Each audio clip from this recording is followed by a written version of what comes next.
찬양을 잘하시네요. 저 오랜만에 들어본 찬양 같아요.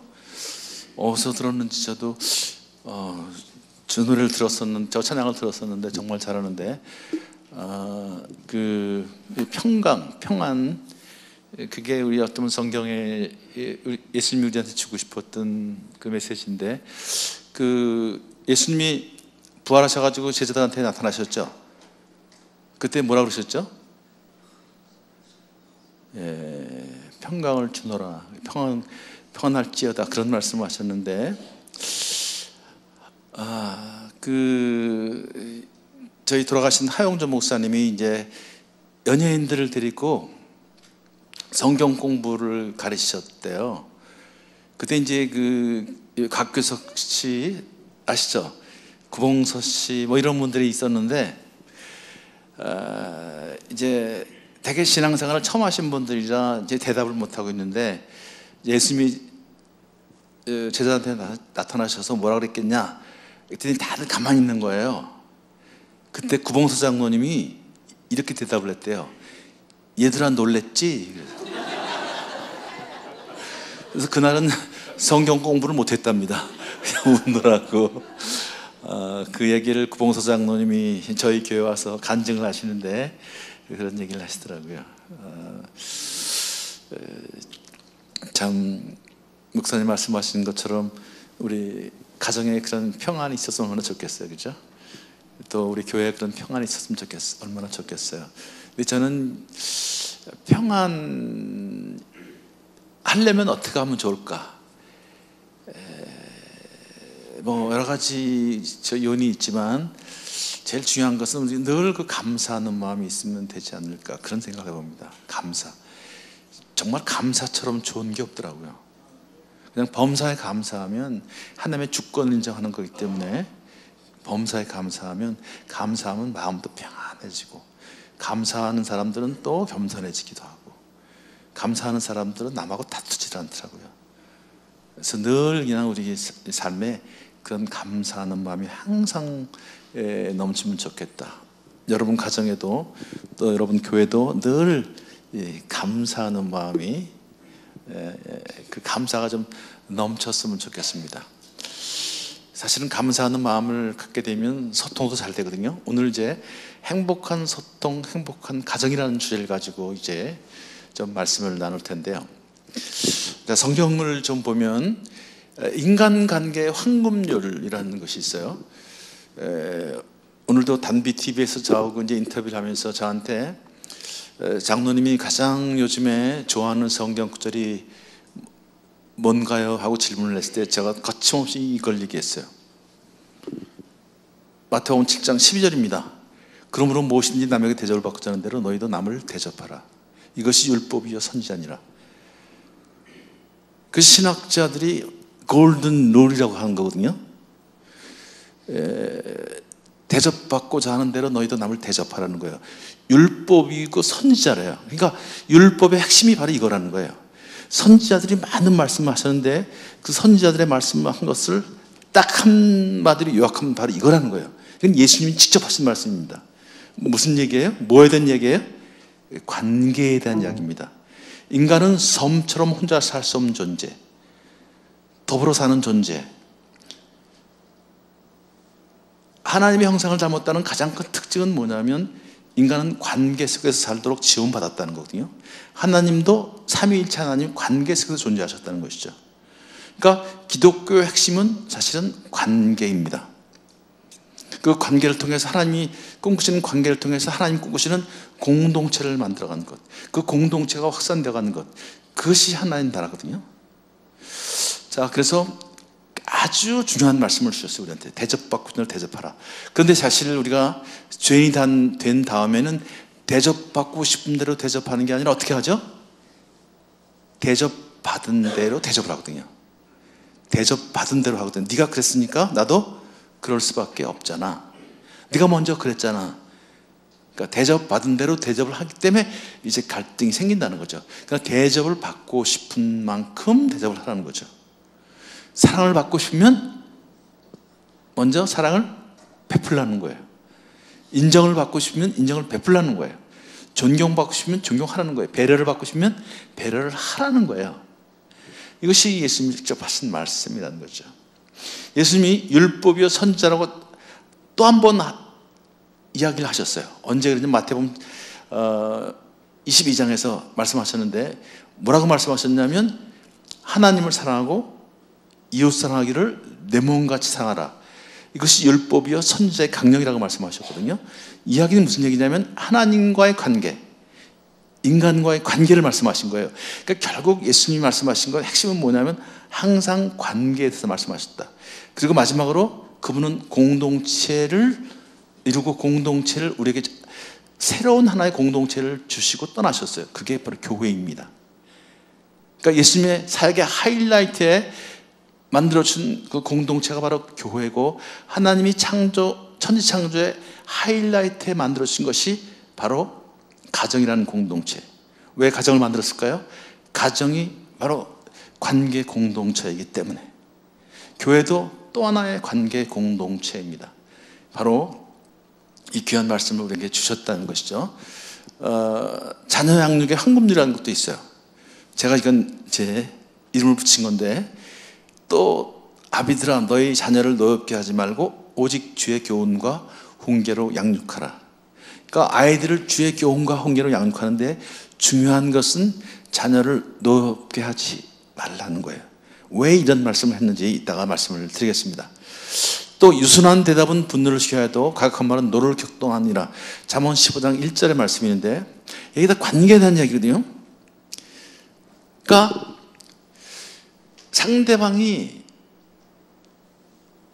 약간 짜증을 내면서 우리한테 접근했을 때 우리가 어떻게 반응하냐는 거예요.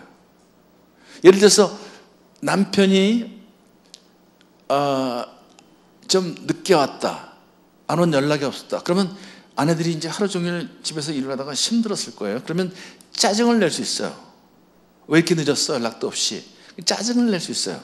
자, 그러면 우리 남편들이 거기에 어떻게 반응하냐는 거예요. 우리 남편들 어떻게 반응해요?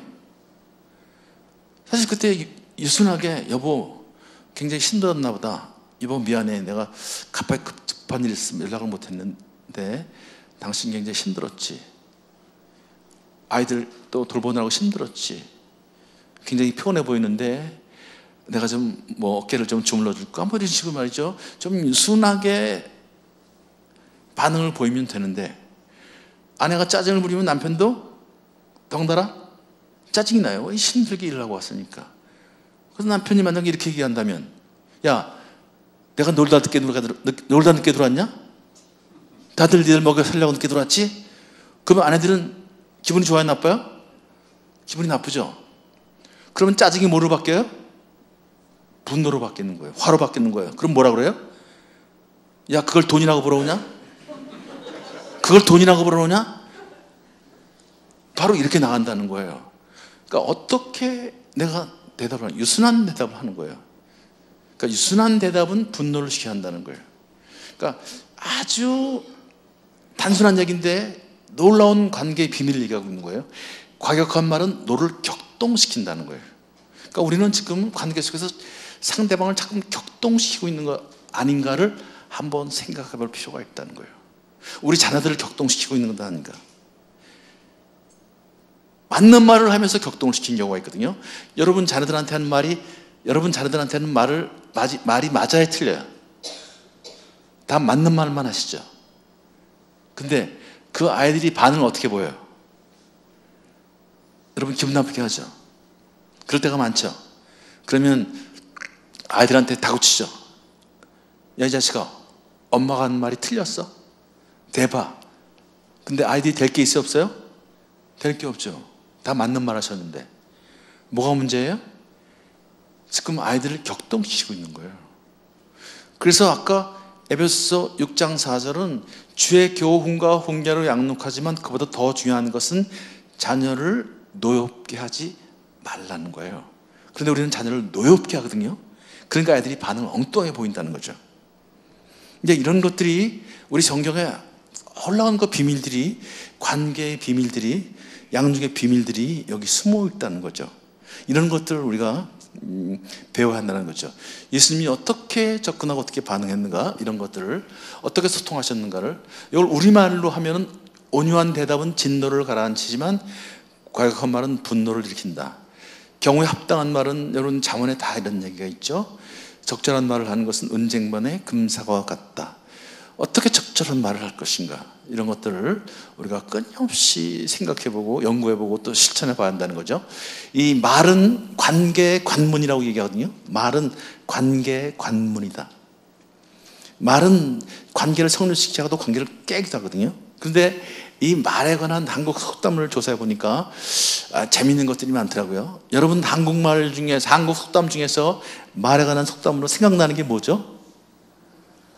그렇죠. 가는 말이 고야 오는 말이 곱다. 아주 정말 세계 최고의 속담인 것 같아요. 가는 말이 고야 오는 말이 곱다. 지금 오는 말이 곱지 않으면 내가 가는 말을 지금 내가 뭔가 잘못한 거 아닌가? 이런 걸 생각할 필요가 있어요. 내가 가는 말이 곱지 않았나? 이런 걸 한번 생각할 필요가 있어요. 가는 말이 고야 오는 말이 곱다. 또 말이 씨가 된다. 말이란 아에 다르고 어에 다르다. 또 말만 잘하면 천냥빛도 가린다. 말 한마디가 대포할 만개도 당한다. 또 말 속에 뼈가 있다. 길은 갈 탓이요 말은 할 탓이라. 또 간 속에 들어가도 막말은 말라, 이런 얘기가 있어요. 그 한국 사회가 지금 가장 그 어려운 게 뭐죠? 말이 흐트러져 있어요. 우리 한국의 언어가 지금 매우 혼탁합니다. 욕으로 난무하고 있어요. 저는 이것이 가장 한국 사회를 어렵게 만드는 것 중에 하나다. 심지어는 국회에서도 막말이 오가고 있어요. 학교에서 아이들, 어린아이들이요, 욕을 하지 않으면 말이 안 된답니다. 항상 욕이 오가고 있어요. 이런 것들이 지금 한국 사회를 매우 혼탁하게 만들고 있다. 인성을 메마르게 하고 있다. 그러니까 우리가 어떤 언어를 사용하고 있는가. 특별히 우리 기독교는 말씀의 종교입니다. 어떤 말을 사용하고 있는가. 생명의 언어를 사용했다는 거죠. 죽음의 언어가 아니라. 그러니까 기독교가 우리가 생명의 말씀이라고 하는 이유가 바로 여기 있죠. 어떤 말을 하고 있는가를 살펴보셔야 합니다. 항상 말에 상처를 받거든요. 자, 동의보감 여러분 아시죠? 허준 선생님, 중국에서도 이분을 매우 높이 평가하는 그런 유명한 분이죠. 한의학자. 이분이 동의보감에서 이런 얘기를 했어요. 통 즉 불통, 불통 즉 통이다. 통하면 아프지 않고, 이건 아픈 통자네요. 통하지 않으면 아프다. 그러니까 이분은 얘기하는 건 기가 통하면, 혈이 통하면 아프지 않고 통하지 않으면 아프다, 이런 얘기거든요. 그래서 이제 침도 놓고 이제 뭐 뜸도 뜨고 다 이렇게 해서 이제 그 약을 먹는 거 아니에요? 그런데 이걸 소통으로 바꾸면, 소통이 되면 공동체는 안 아프게 돼 있어요. 소통이 안 되니까 아픈 거예요. 지금 한국 사회의 가장 큰 문제는 뭐예요? 소통이 안 되고 있다. 소통이 안 되는 걸 불통이라고 그러죠. 근데 불통보다 더 나쁜 상태를 뭐라고 그러냐면 꼴통이라고 그래요. 한국 사회는 지금 완전히 지금 꼴통의 사회예요. 꼴통. 근데 놀랍게도 젊은 애들이요, 우리 어른들 가지고, 어른들을 보러 꼴통이라고 그래요. 우리 애들이 아버지를 얻는데 꼴통이라고 그래요. 아버지께서 자녀들이 가끔 그런 얘기를 한 적이 있어요. 우리 아버지는 꼴통이세요, 그래요. 무조건 나만 옳다는 거예요. 무조건 내 말을 들으라는 거예요. 상대방을 인정을 하지 않아요. 상대방을 무시해요. 그러니까 꼴통 소리를 듣는 거예요. 그래서 통하지 않는 거죠. 그러니까 공동체가 아픈 거예요. 가정도 마찬가지고 교회도 마찬가지입니다. 소통이 돼야지. 그러니까 오늘 소통에 대한 주제를 말씀드리는데, 의사소통이라는 것은 사전에 이렇게 돼 있더라고요. 막히지 아니하고 잘 통하는 걸 소통이라고 합니다. 뜻이 서로 통해서 오해가 없음, 이런 걸 소통이죠. 근데 대화를 통해서 소통하잖아요. 대화는 마주 대하여 이야기를 주고받는 것이다. 근데 마주 대하여 이야기를 주고받는데, 이 대화를 어떤 사람들은 이렇게 해석하는 사람도 있어요. 대놓고 화내는 게 대화다. 대놓고 화내요. 그리고 대화한다고 그래요. 문제가 생기는 거죠. 대화는 몸의 혈관과도 같다. 혈관이 막히면 동맥경화증이 걸려요. 그래서 결국 사람이 죽어갑니다. 활력을 잃어버립니다. 대화가 막히면 대화 경화증이 걸려서 결국 또 관계도 깨어집니다. 그러니까 요 소통이라는 것을 우리가 잘 생각해 보셔야 하는 거죠. 소통이 왜 필요하냐면 사실은 관계를 건강하게 해서 필요한 거 아니에요? 관계. 아까도 제가 얘기했지만 관계가 사실은 우리 인생에서 가장 핵심적인 요소입니다. 관계가 무너지면 다 무너지게 돼 있어요. 성공도 관계에서 온 거고요. 사랑도 관계에서 시작되는 거고요. 여러분 언제 행복하세요? 맛있는 거 먹으면 행복하시죠? 근데 혼자 먹으면 행복하시나요? 외롭죠? 또 원수하고 먹으면 행복해요? 맛없어요. 누가 그거 먹어야 돼요? 좋아하는 사람, 사랑하는 사람하고. 결국 관계거든요.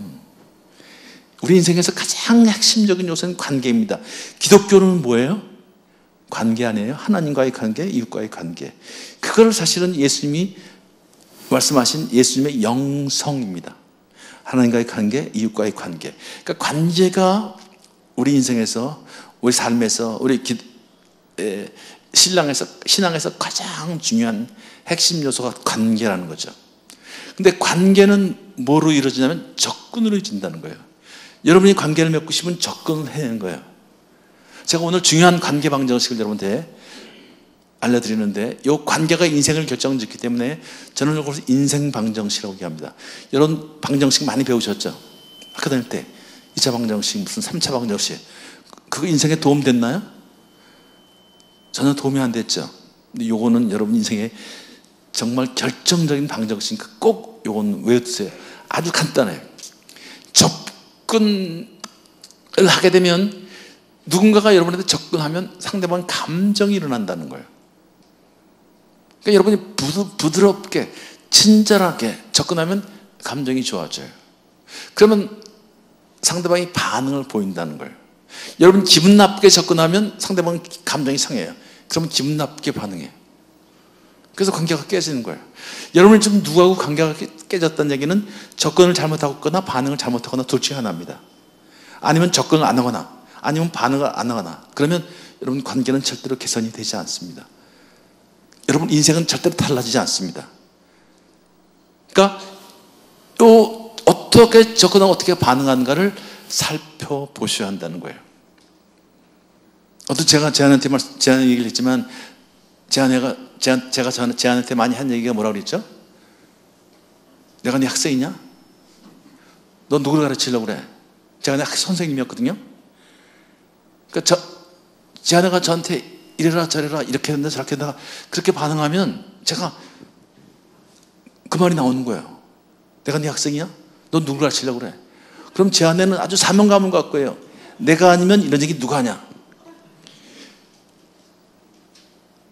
나중에는 참다 안 돼가지고 제가 어느 날 저한테 또 그러길래 제가 됐어 그만해.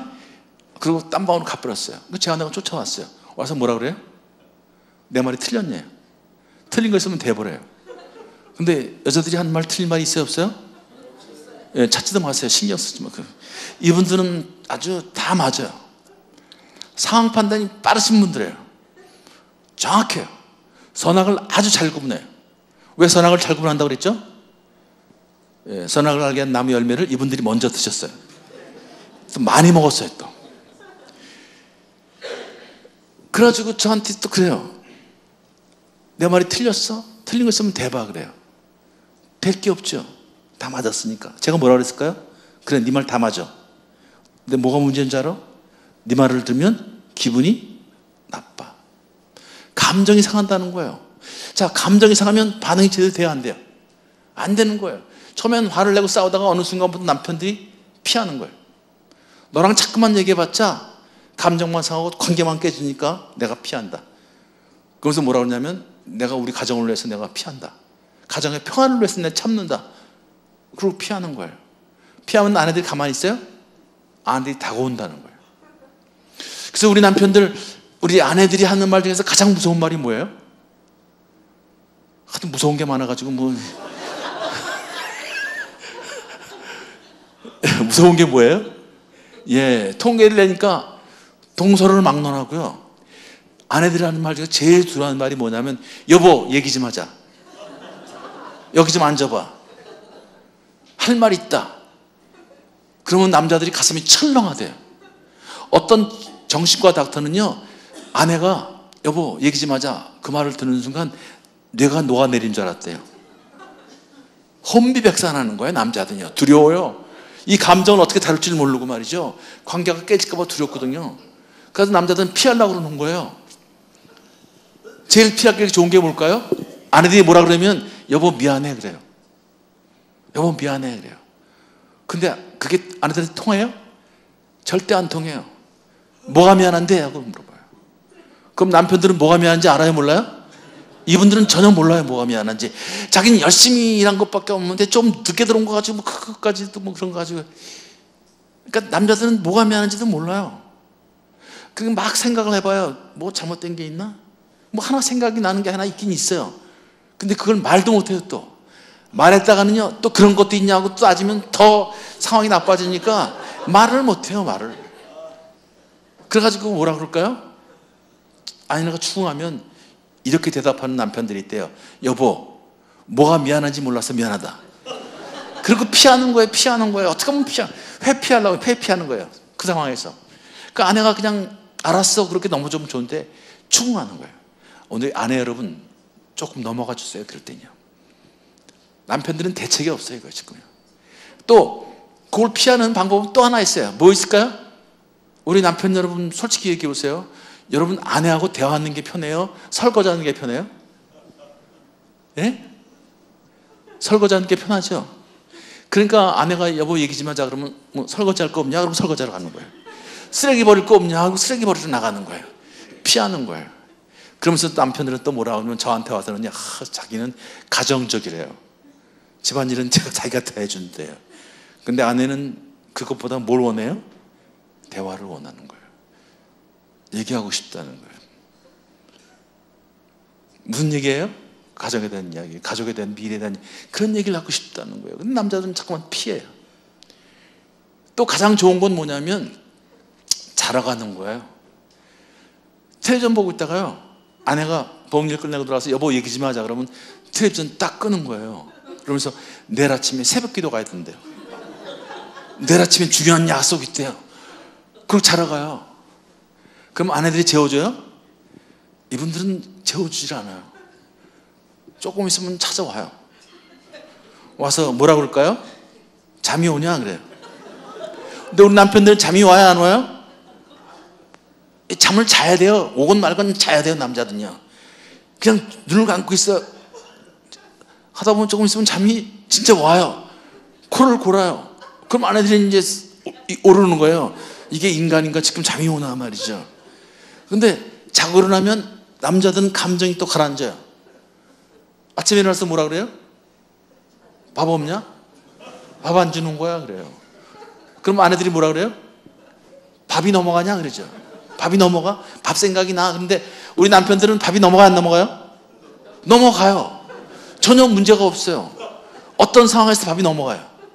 그럼 아내가 보면 이거 완전 인간이 아니에요. 그래서 저한테 와서 우리 남편은 인간이 아니래요. 또 우리 남편은 변태인 것 같대요. 그래서 왜요? 그러면 아니 아침에 나가서 말이죠 나갈 때 막 싸우다 문 쌩하고 문 쾅 닫고 나가가지고는 미안하다는 말 한마디도 안 하고 일하고 조금 일찍 돌아가지고요 밥 먹고 텔레비전 보고요 텔레비전에 이상한 장면이 나오니까 야 자자 그러고 말이죠 자기한테 접근하더래요. 그러니까 이게 성생활이 돼야 안 돼요? 여자가? 아내가? 밀어낼 수밖에 없잖아요. 그러니까 계속 덤비니까 아내가 화가 나니까 당신 변태야 그러고 확 밀어버렸대요. 그랬더니 남편이 뭐 변태 그러냐 벌떡 일어나더니 그 거실로 나가더니 밤새도록 들어오질 않더래요. 아침에 혼자 그냥 가버리고요. 그래서 우리 남편은 혹시 변태 아니에요? 그래서 제가 뭐라 그랬을까요? 하나님 만드신 정품인데요. 제가 그랬어요. 정품이에요, 정품이요. 왜냐하면 이 접근과 반응의 패턴이 서로가 다른 거예요, 이거요. 이걸 우리가 잘 이해하셔야 돼요. 지금 성격이 아니라 바로 이 문제거든요. 연애할 때는요, 이 접근과 반응을 기가 막히게 했어요. 얼마나 예쁘게 했어요. 우리 자매님들 연애할 때 얼마나 접근을 예쁘게 했어요. 얼마나 반응을 예쁘게 했어요. 예를 들어서 그 배고플 때 우리 오빠들한테 뭐라 그러셨어요? 오빠 배고프다. 오빠 우리 뭐 좀 먹을까? 이런 식으로 접근하지 않았어요? 처음부터 뭐 야 짜장 먹으러 가자 그랬어요? 그런 여자하고 누가 연애를 하려고 그러겠어요? 오빠 배고프다 그렇게 얘기했을 거 아니에요? 그럼 오빠는 또 뭐라고 반응해요? 덮어놓고 야 짜장 먹으러 가자 그래요? 그렇게 반응 안 하거든요. 뭐라고 반응하죠? 그때는요? 뭐 먹고 싶은데 뭐 먹을까? 뭐 하는 거예요 지금요? 배려를 해주는 거예요. 서로가 서로를 배려해 얼마나 감동이 좋겠어요. 그런데 자매가 말이죠. 오빠 오늘 날도 덥지가 않은데 나 냉면이 먹고 싶은데 오빠 혹시 냉면 싫어하는 거 아니야? 라고 또 물어봐요. 근데 오빠가 냉면을 싫어해요 사실요. 냉면이라는 소리를 듣자마자 가슴이 철렁한 거예요. 하필이면 그 많은 음식 중에 냉면이냐 이거. 자 그럼 가슴이 철렁하면 얼굴에 나타나요 안 나타나요? 나타나요. 금방 얼굴에 그 싫어하는 기색이 딱 지나가요. 근데 그걸 이 자매가 캐치할까요 못할까요? 금방 캐치하게 돼 있어요. 0.02초 만에 캐치하는 능력이 있어요. 그러니까 여러분 부부싸움하면 감정이 팍팍 튀는 게 말이죠. 이게 스쳐 지나가는 게 다 알거든요. 그러니까 자매가 딱 보면서 오빠가 냉면을 싫어하는구나. 싫어할지도 모르는구나. 딱 이런 생각이 드는 거예요. 그래서 또 물어봐요. 오빠 혹시 냉면 싫어하는 거 아니야? 자 그때 우리 오빠들은 뭐라고 대답해요? 야 그래 냉면 싫어 나. 왜 하필이면 냉면이냐? 그렇게 대답해요? 그렇게 대답하면 사건이 복잡해져요. 남자들은 복잡해지는 거 싫어요. 아니 끝까지 냉면 한 그릇 먹다가 죽어요? 오빠들이 뭐라 그래요? 아니야 나 냉면 좋아해. 나 냉면 좋아해. 사실 나도 냉면 먹고 싶었어. 또 이러는 거예요.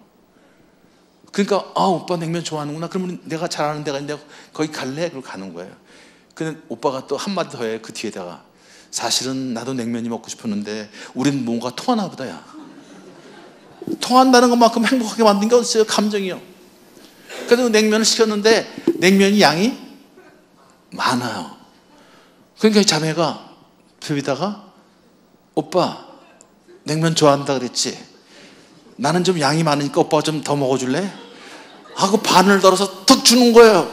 가슴이 또 철렁해요. 근데 그때 뭐라고 반응해요? 야 내가 돼지냐? 내가 이거 먹고 싶어서 먹냐 이거? 그렇게 반응해요? 그러면 사건이 심각해져요. 그때 또 뭐라 그래요? 고마워 그러는 거예요.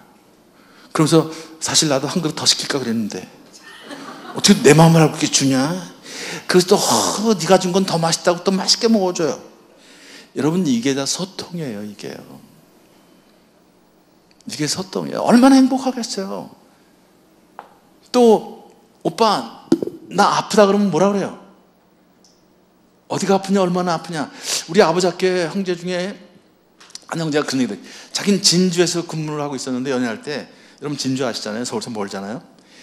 진주에서 근무하는데 한밤중에 자는데 전화가 왔더래요. 그래서 오빠 나야 그러더래요. 다급한 목소리가. 그래서 웬일이야 이 밤중에 그랬더니 오빠 나 배가 아파. 그래서 많이 아파 그랬더니 정말 많이 아픈데 그러더래요.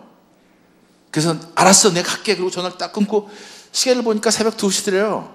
그래서 옷을 대충 입고 말이죠. 그냥 차를 몰고 서울까지 달려왔는데요. 여러분 얼마 만에 왔을까요? 그분이 그러더라고요. 2시간 반 만에 왔대요. 이거 불가능한 4시간 걸려야 되는데 2시간 반 만에 왔대요. 이거 불가능한 일이거든요. 근데 사랑의 힘은 그걸 가능하게 만드는 거예요. 사랑은 기적을 만드는 거예요.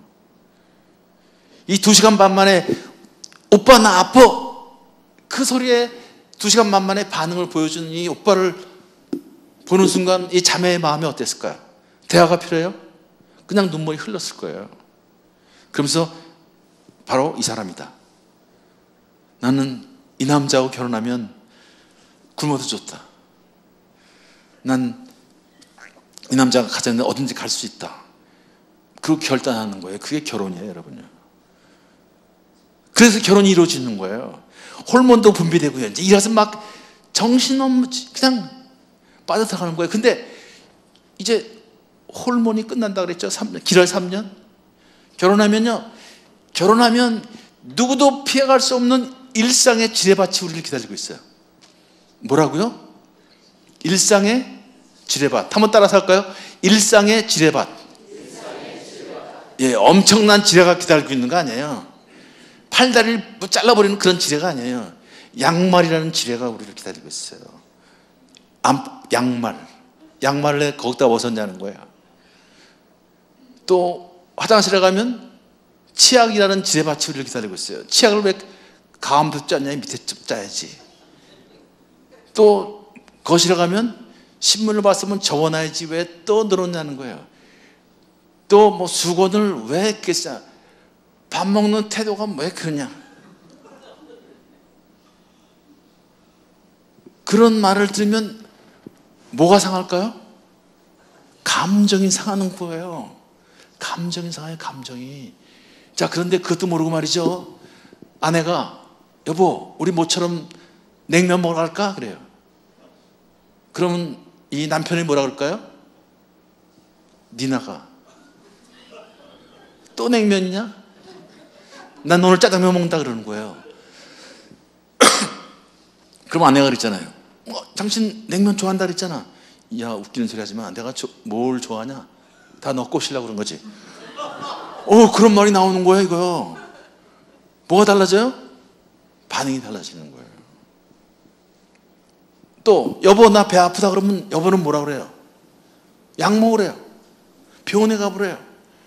또 감정이 상하면 말이죠. 뭐라 그러냐면 밥 먹는데 여보 아프다 그러면, 배 아프다 그러면 여보는 또 뭐라 그래요? 야, 화장실 가봐 그래요. 얼마나 기분 나쁘겠어요. 문 쾅 닫고 나오면 뒤에다 한마디 더 해요. 네 처음부터 많이 먹을 때 다 알아봤어 내가. 지금 접근과 반응의 문제, 성적의 문제가 아니라 이 접근과 반응의 패턴이 달라지는 거예요. 그래서 아까 에베소 그 얘기할 때 여러분 한국 방송에서 자녀를 우리 자녀가 달라졌어요 이런 프로그램 보셨어요? 우리 아이가 달라졌어요. 아이들이 달라지지 안 달라지죠? 근데 왜 달라졌어요? 부모가 달라지니까. 부모가 성격이 달라졌나요? 부모가 성품이 갑자기 고상해졌나요? 아니라 접근과 반응의 패턴을 바꾼 거예요. 접근과 반응의 패턴을 바꾼 거예요. 이걸 바꿔야 되는 거죠. 이 문제예요 지금요. 이걸 공부해 본 적이 없어요 우리가요. 이걸 배워본 적이 없어요. 이걸 실천해 본 적이 없어요. 그냥 감정대로 따라갔어요. 또 우리 어머니가 아버지가 하던 대로 그냥 따라갔어요. 세상 사람들이 하던 대로 따라갔어요. 우리는 예수님을 따라가야 되는데 그걸 따라가 본 적이 없어요. 하나님은 우리에게 자유의지를 주셨어요. 선악을 알게 한 나무 열매를 먹을 수 있는 자유, 안 먹을 수 있는 자유, 절대적인 자유를 주셨어요. 감정에 끌려가지 말라는 거예요. 말씀에 따라가라는 거예요. 진리에 따라가라는 거예요. 그런데 인간은 그냥 감정에 끌려가요. 그래서 이제 문제가 생기는 거예요. 그래서 불화 갈등이 심해지면요, 감정은 부정적 강화 현상을 벌여요. 무슨 얘기냐면 우리 아내 여러분, 감정이 좋을 때는 여러분 남편이 밥을 맛있게 먹고 있으면 기분이 좋아요, 나빠요? 좋죠. 더 먹어 그러는데 감정이 상하는데 여러분 남편이 밥을 맛있게 먹고 있으면 기분이 좋아, 나빠요? 저게 시충인가 저게 시충인가 저게 이런 소리가 드는 거예요. 그냥. 또 관계는요, 별거 없으나 부끄러워하잖아요. 접근과 반응이 자유자재로요. 연애할 때는요, 손톱 까진 얘기도 해요. 오빠 나 손톱 까졌어 그래요. 그럼 오빠가 뭐라고 반응 보여요? 호 불어주고 난리 나요. 자기야 괜찮냐 안 아프냐 말이죠. 그리고 또 집에 들어가가지고 헤어진 다음에 또 자기 전에 전화해요. 자기야 아까 그 손톱 까진 거 괜찮냐? 왜? 자기가 나쁠까봐 난 잠이 안 온다. 이게 헛소리예요 그냥. 제가 제정신은 아니에요. 지금 호르몬 때문에 제정신이 아니에요. 그 얼마나 행복하겠어요 이거요. 그런데 결혼한 다음에 갈등이 있는데 아내 여러분 남편한테 손톱 까진 얘기 할 수 있어요? 나 손톱 까졌어 그래요? 그거 했다가는 박살나요 여러분요. 전쟁 중에 약점을 보이면 치명상을 받아요. 야 너 그거 날더러 어쩐 얘기야? 너 그거까지 내가 해결해 주더냐? 그 말을 들으면 인생이 무너지는 거예요. 삶의 의미가 없어지는 거예요. 그러니까 말을 못해요. 네, 그래서 지금 좋은 관계를 맺으려면 감정을 잘 다뤄야 된다는 얘기 아닙니까? 그렇죠? 근데 저 감정은 우리가 자유의지를 가지고 긍정적인 강화를 해야 되는데 놀랍게도 부정적인 강화를 하는 것이 문제죠. 그래서 미국에서 유명한 가트만 박사라는 분은 좋은 관계를 맺는 사람들을 연구를 해봤어요. 그분은 수학자였기 때문에 통계로 잘 처리를 하더라고요. 그래서 연구를 해보니까 5번쯤 칭찬하고 1번쯤 지적하는 관계가 좋더래요. 그 다음 알콩달콩 아주 사이좋게 사는 부부들은 20번쯤 칭찬하고 1번쯤 지적하더래요.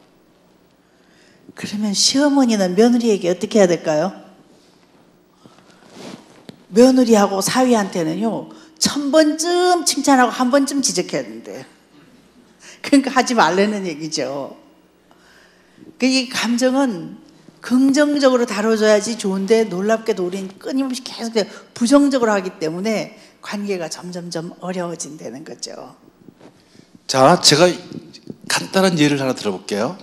우리 남편이 굉장히 힘들어하는 것 같아요. 체력이 좀 저하되고 굉장히 피곤해하는 것 같아요. 그래서 아내가 남편을 사랑하는 마음으로 남편한테 이렇게 얘기했어요. 일하러 나간 남편한테, 여보 오늘은 조금 일찍 들어와. 내가 당신 맛있는 거 하나 해줄게. 그래서 알았어 갔어요. 근데 남편이 아무런 연락 없이 약속 시간보다 늦었어요. 한 시간 늦게 됐다고 가정을 해보세요. 근데 아내는 남편이 좋아하는 육개장을 아침부터 열심히 진국을 우려내서 끓였어요. 남편이 힘들어하는 걸 보고 좀 남편이 좋아하는 음식을 만들었어요. 그래서 남편이 오자마자, 자 여보 당신 힘들었지? 요즘에 힘들어 보이는 것 같은데 당신 좋아하는 거 내가 준비했어. 그리고 육개장을 해서 딱 밥을 차려줬어요. 자, 그러면 우리 남편들이 어떻게 반응해야 돼요? 이것도 소통이거든요. 어떻게 반응해야 돼요? 아내가 그렇게 접근해 오면, 여보 고마워. 당신 힘든데 나한테 이까지 내가 좋아하는 걸 나한테 끓여줬구나. 정말 고마워. 그렇지 않아도 내가 꼭 먹고 싶었는데. 그리고 맛있게 먹어줘야 되는 거 아니에요? 그래서 소통이 되는 거 아니에요? 근데 남편이 먹는 태도가 불량해요. 깨짝 먹는 둥 마는 둥, 뭐 고사리도 하나 고르고 이것도 하나 고르고 수주 나물도 하나 고르고 먹는 둥 마는 둥 하고 말이죠. 또 때로는 바깥으로 내다보고 또 스마트폰도 이렇게 보고. 자, 그러면 우리 아내들은 감정이 어때요? 깔아앉기 시작해요. 섭섭한 거예요. 하루 종일 내가 자기 생각하면서 끓여준 건데 땀을 뻘뻘 흘리면서 섭섭해요. 그래도 꼭 참고 남편한테 물었어요. 혹시 맛이 안 좋은가? 잘못 그랬나? 그래서 남편한테 물어요. 여보 맛이 어때? 그랬어요. 남편이요 딱 고개를 들더니 왜 이렇게 짜 이거? 왜 이렇게 짜? 그래. 자, 그 말을 들으면 우리 아내들은 어때요? 감정이 순간적으로 확 올라와요. 그럼 뭐라고 반응해요? 이제 많은 엄마들이, 아내들이 그럼 먹지 마 하고 확 뽑아요. 그럼 남편들은 또 어때요? 감정이 확 올라와요. 누가 안 먹는다고 그랬어요? 짜다고 그랬지? 감정이 확 올라와요. 안 먹으면 될 거 아니야. 그리고 딱 자리를 숟가락 딱 내려놓고 자기 방으로 가버려요. 자, 이런 일이 일어나요. 누가 잘못이에요? 뭐가 문제예요 지금요? 자, 국이 짠 거는 사실이 아니에요. 사실일 수 있어요. 근데 사실을 얘기해도 기분이 나빠져요. 정답을 얘기해도 기분 나빠진다는 거예요. 그런데 사실은 국맛이 짜지 않을 수도 있어요. 뭐가 짤까요? 남편 마음이 짠 거예요 지금요. 왜 짤까요? 왜 늦었을까요? 나오는데 매니저가 부르는 거예요. 잠깐 나 좀 보자. 당신 팀이 지금 성적이 제일 떨어지는데, 실적이 제일 떨어지는데 그렇게 해서 그 팀이 유지될 수 있겠어? 정신 차려. 그 말을 딱 들은 거예요. 앞이 캄캄해지는 거예요. 남자들은 그 말을 들으면요. 불안한 거예요. 내 미래는, 우리 가정은 어떻게 될까? 근데 그런 얘기를 아내한테 할 수 있어요, 없어요? 우리 남자들은 그런 얘기를 못 해요. 지금 그 생각이 꽉 차 있는데 아내한테 전화할 틈도 없는 거예요. 집에 들어와서 아내가 그거를 끓여주는데 그게 맛이 느껴져요? 안 느껴지는 거예요. 그러니까 자꾸만 딴짓을 하는 거예요. 그 문제에 골몰에 있어요, 지금. 아내가 눈에 안 들어와요. 이게 안 들어와요. 근데 아내는 지금 뭐에 몰두해 있어요? 내가 끓여줬는데.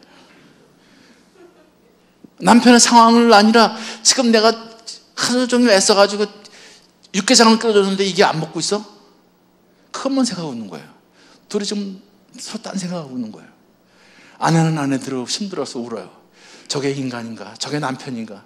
내가 저걸 믿고 살 수가 있나? 남편은 남편대로 자기 방에서 어떤 생각이 들어요? 저 사람이 정말 내 인생의 파트너인가?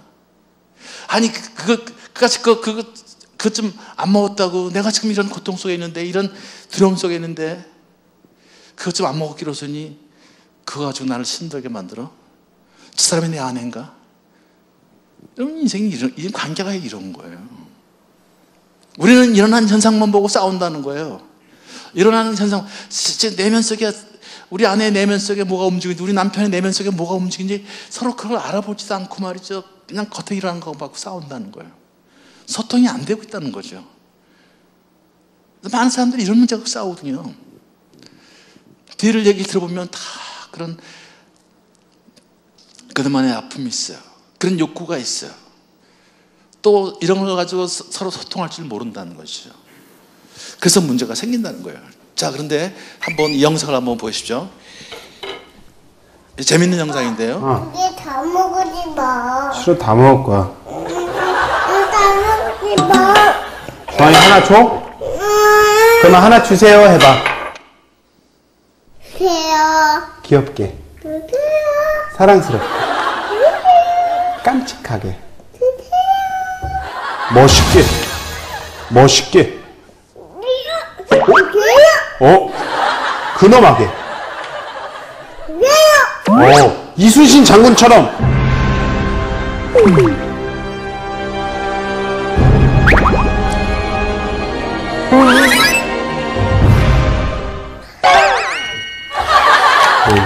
자비로운 사람. 엄마처럼 해봐. 엄마처럼. 엄마처럼 주세요 해봐. 주세요. 안 돼. 알았어, 너무 괴롭혔다.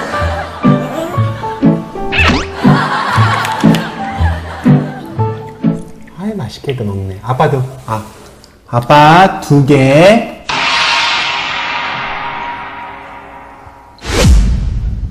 아빠 2개 줘야지. 주세요 해봐. 주세요 해봐.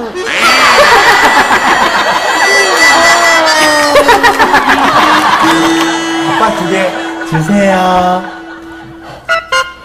곤청나게. 곤청나게. 주세요. 한 집.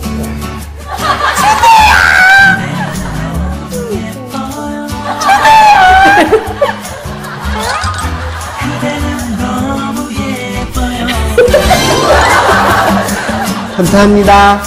됐드. 자, 이 영상이 의미하는 게 뭘까요? 우리 어른들이 하는 대로 그대로 한다는 거죠. 접근과 반응의 패턴을 아이들이 학습하고 있다. 학습하고 있다는 거죠. 그래서 아까 찬양을 굉장히 금방 잘 하시더라고요. 여러분, 왜 찬양 잘 하시는 줄 아셔요? 목사님 잘 하시니까. 맞죠? 그래서 우리 친정어머니 저한테 늘 하셨던 말씀이, 우리 친정어머니는 초등학교도 못 나오셨어요. 그래서 우리 아버지한테 엄청 구박받으셨죠. 우리 아버지 늘 하셨던 말이 여자가 무식하게. 그래서 사이가 안 좋으셨어요. 그래서 저 결혼할 때 우리 어머니 뭐라 그러냐면, 야야, 나는 못 배워서 이렇게 아버지한테 구박받고 살지만은 니는 김서방하고 잘 살아라. 공부 많이 했으니까. 근데 공부를 아무리 많이 해도요, 부부간에 갈등이 생기니까 우리 아버지하고 우리 어머니하고의 패턴을 그냥 하게 되더라고요. 그래서 지금 한국의 아이들이 욕을 굉장히 많이 하는데 이건 우리 부모들이 잘못해서 그렇습니다. 애들이 욕을 한 번도 들어본 적이 없다면 안 하죠. 우리 책임이라는 거죠. 이 영상이 말하고 있는 건 그거죠. 그렇죠? 자, 그래서 접근과 반응의 패턴을 바꿔야 한다. 그런데 관계 중에 가장 중요한 관계를 애착 관계라고 해요. 애착 관계. 인간은 다 이런 애착 대상과 하나가 되고 싶은 애착 욕구라는 것이 있거든요. 정서적인 욕구의 핵심은 애착 욕구인데, 애착 관계는 가장 소중한 관계, 또 생존을 위해서 꼭 필요한 관계, 내 삶에 의미를 주는 관계. 그러니까 부모와 자녀가 애착 관계고요, 부부가 애착 관계거든요. 그러니까 양말 갖고 싸우지만 아내가 왜 양말을 자꾸만 거기다 벗는 거야? 지금 갖다가 세탁통에 넣어주지. 그 남편은 그걸 잘 반응해 주는데 그걸 안 하면 아내가 말이 거쳐져. 내가 뭐라 그랬어? 그거 좀 갖다 넣으면 안 돼? 난 무시하는 거야? 그럼 남편도 짜증나요. 그럼 양말을 걷어 찰 수 있어요. 심지어는 뭐라 그래요? 나도 내가 내일 신을 거니까 손 대지 마.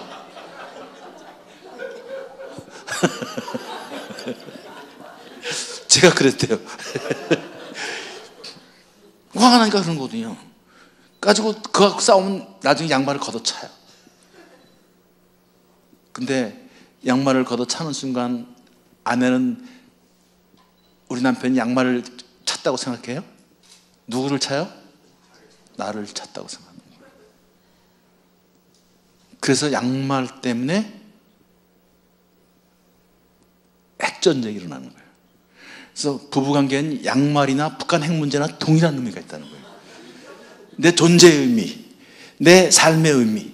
당신이 그러면 내 삶에 아무런 의미가 없다. 내가 당신한테 소중한 존재냐는 거예요. 그러니까 양말이 양말이 아니에요. 치약이 치약이 아니라는 거예요. 근데 우리는 쓸데없이 양말 갖고 그래, 치약 갖고 그래. 그런데 그게 아니라는 거예요. 바로 애착 관계이기 때문에. 그래서 애착 대상과 하나가 되고 싶은 욕구가 있는데, 자, 우리 남자들이 조심해야 할 게 뭐냐면, 남자들은 이 애착 관계를 어떻게 생각하냐면, 남자는 돈만 벌어다 주면 되는 줄 알아요. 그러면 아내들이 행복하겠지, 좋은 학교 보내주면 아이들이 행복하겠지. 그런데 그게 애착 욕구와는 전혀 상관이 없다는 것이 밝혀졌어요. 자, 이 영상은 유명한 실험인데요. 과거엔 아기의 원숭이 배고픈 실험이에요. 욕구를 만족시켜주는 수유나 음식물이 가까운 정서적 유대를 형성하는 중요한 요인으로 생각했다.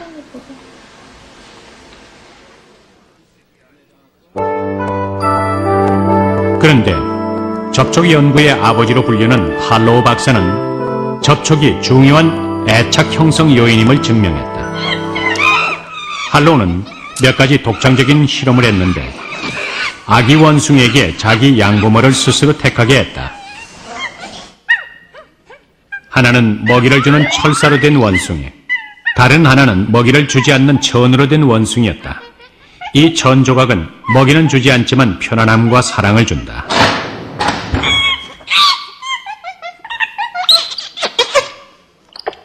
이 새끼 원숭이는 일단 우유를 먹기 위해 철사 원숭이에게 달려간다. 하지만 젖을 먹고 나자 재빨리 천 원숭이에게로 옮겨간다. 그리고 18시간 동안 여기에만 계속 붙어있다. 새끼 원숭이는 음식물보다는 부드러운 접촉과 보살핌을 택한 것이다.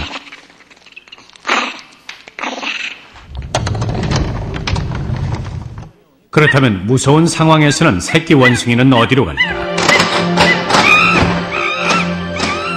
천 원숭이에게 달려간다. 사람도 마찬가지다. 무서울 때 자기를 만져주고 안정시켜줄 엄마에게 찾아간다. 애착은 먹이보다 사랑과 위안이 더 크게 영향을 끼친다는 것을 보여준다. 네, 애착은 사랑과 위안이다. 근데 사랑과 위안을 주는 대상이 누구예요? 어머니 아닌가요? 그러니까 우리 자녀들이 다 어머니하고 애착이 돼 있어요. 아버지하고는 애착이 안 돼 있어요. 그러니까 나이 들면 다 우리 아버지들이 외톨이가 되는 거예요. 고립이 되어가는 거예요. 이래서 고립이 되어가는 거예요. 이걸 바꾸셔야 합니다. 남자들이 외로워져요. 고립과 독립은 다른 거예요. 애착 대상과 하나가 돼서 홀로 서는 걸 독립이라고 그러고요. 애착 대상과 아무런 상관없이 홀로 남는 걸 고립이라고 그래요. 그러니까 우리 남자들이 다 고립이 돼가는 거예요. 그러면서 하는 얘기가 있죠. 내가 너를 벗겼냐 이 자식아. 내가 너를 굶겼어. 니들을 위해서 내가 새빠지게 고생했잖아. 미국에 와서. 뭐가 문제야? 뭐가 문제예요? 애착 욕구를 채우지 네. 못한다는 거예요. 애착이라는 건 내 편이라는 거죠. 내 편. 그래서 애착은 1차 애착이 있고 2차 애착이 있습니다. 1차 애착은 부모와의 관계죠. 엄마 아빠가 이 세상에서 나를 가장 사랑한다 이 느낌. 그 다음 2차 애착은 35억 인구 중에서 고른 이 사람이 내 편이다. 근데 이게 좋은 것을 주거나가 아니고 접촉을 통해서. 그래서 우리 친정어머니 같은 경우에는 딸을 5 낳고 6번째 아들을 낳았어요. 그 얼마나 귀하겠습니까? 근데 아버지가 우리를 안 돌봤기 때문에 우리 어머니 대구 서문시장에서 장사하셨어요. 그래서 저보고 동생 업어 키우라 그랬습니다. 그러니까 우리 동생은 이 누이가 업어 키우니까 충분히 접촉이 안 됐죠. 엄마와 접촉이 안 됐기 때문에 고등학교 때 엄청 애매겼습니다. 지금 같으면 걔 감옥 갈 뻔했습니다. 그때 우리 어머니 울면서 한 얘기가 야 이놈 자식아 내가 너를 밥을 굶겼냐 옷을 벗겼냐. 근데 제가 쭉 보니까 우리 동생은 이 접촉이 안 됐기 때문에 가장 소중한 사람과 하나가 되는 것. 그게 한편 되는 것. 그래서 버지니아 사티아는 뭐라고 얘기하냐면 버지니아 사티아는 유명한 가족 치료사잖아요. 이분이 건강하려면 하루에 12번 정도는 이렇게 스킨십 있어야 된다는 거죠. 그 다음 그럭저럭 살려면 8번이고 최소한 4번 정도는 있어야지 목숨이 안아주라는 거죠. 이렇게. 안아줘야 된다는 거죠. 근데 우리가 애기였을 때는 많이 안아주죠. 근데 크면 안 해주기 때문에 다들 영혼에 구멍이 나서 어쩔 줄 몰라 한다는 거죠. 특별히 저같이 아버지로부터 사랑을 못 받은 사람 같은 경우에는 심각한 문제가 있습니다. 우리 부부의 가장 심각한 문제는 제가 아버지로부터 사랑을 못 받았기 때문에 남편을 아버지 삼았다는 거죠. 남편은 남편이잖아요. 그렇죠? 그래서 잊어버릴 수 없는 기억이 어느 날 제 남편이 저를 야 내가 네 아빠냐? 너 왜 네 아버지한테 못 받은 사람과 나를 이렇게 들들 볶냐? 목 졸려서 못 살겠다 그러더라고요. 그래서 제가 참 나쁜 남자라고 생각했죠. 그리고 프로포즈한테 할 때 자기가 나한테 아빠가 돼주겠다 그랬어요. 그때는 무슨 말인지는 못해요. 그죠? 그래서 이게 이제 얼마나 심각한 문제냐면 제 남편 굉장히 자상하잖아요. 그렇죠? 몰라요? 자상해요. 자상한데 문제는 어떠냐면 모든 사람들이 오래 사귀어 본 사람들은 다 자상하다 그래요. 근데 문제는 어떠냐면 저는 나한테만 자상해야 되는데 제가 어떻게 생각되어지느냐 하면 세상의 모든 여성들한테 다 자상하게 생각되어지는 거죠. 그러면 바로 받아서 하는 얘기가 있어요. 나는 세상의 모든 여성이 아니고 세상에 있는 사람들한테 다 자상하대요. 그 말이 맞아요. 맞는데 저는 왜 세상의 모든 여성한테 자상하다고 얘기를 할까요? 아버지가 여자 문제가 복잡했거든요.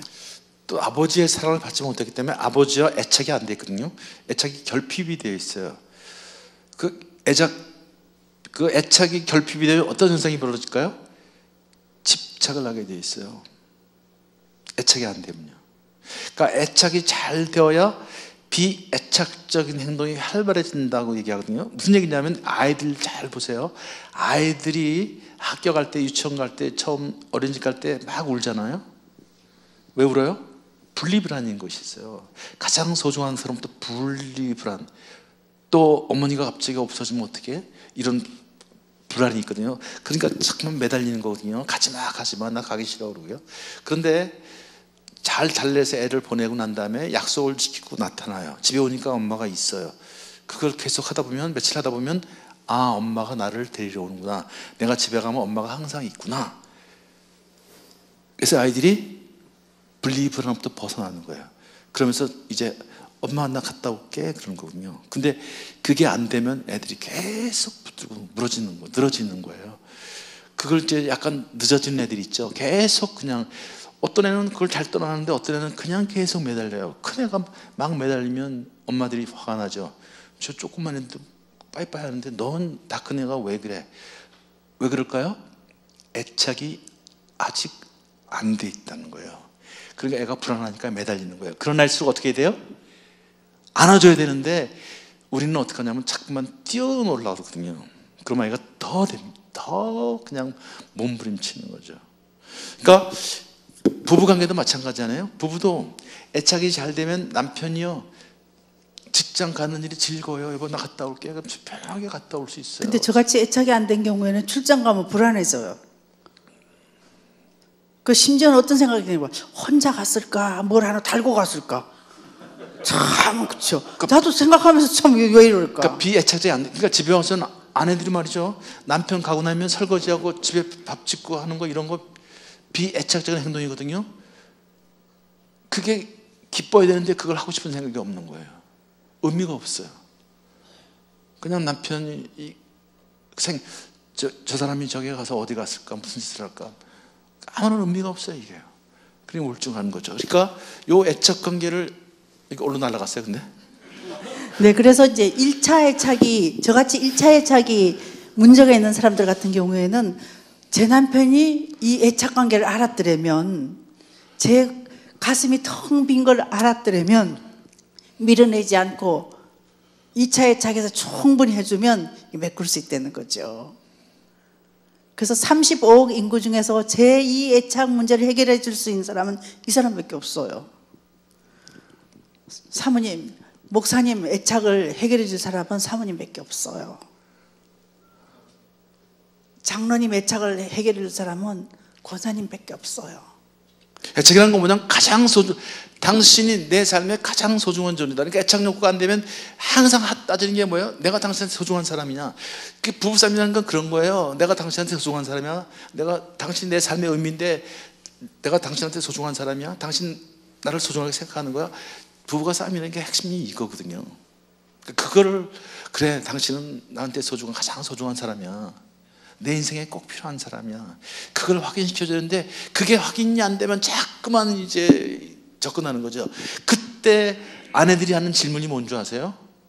아내들이 하는 질문이요? 그 사랑이 애착이 확인이 안 되면 아내들이 하는 질문이 있어요. 당신 엄마하고 나 오물에 빠지는 누구 먼저 건질 건데? 이걸 질문해요. 네, 제가 결혼한 지 5년쯤 지나서 이제 너 만나서 내 인생에 잘 된 게 없다니까 불안하니까 이 질문 했다가 엄청 무한당했습니다. 뭐라 그러냐면 이렇게 그냥 저를 이렇게 보더니만 야 골치 아프다 다 빠져 죽고 말자.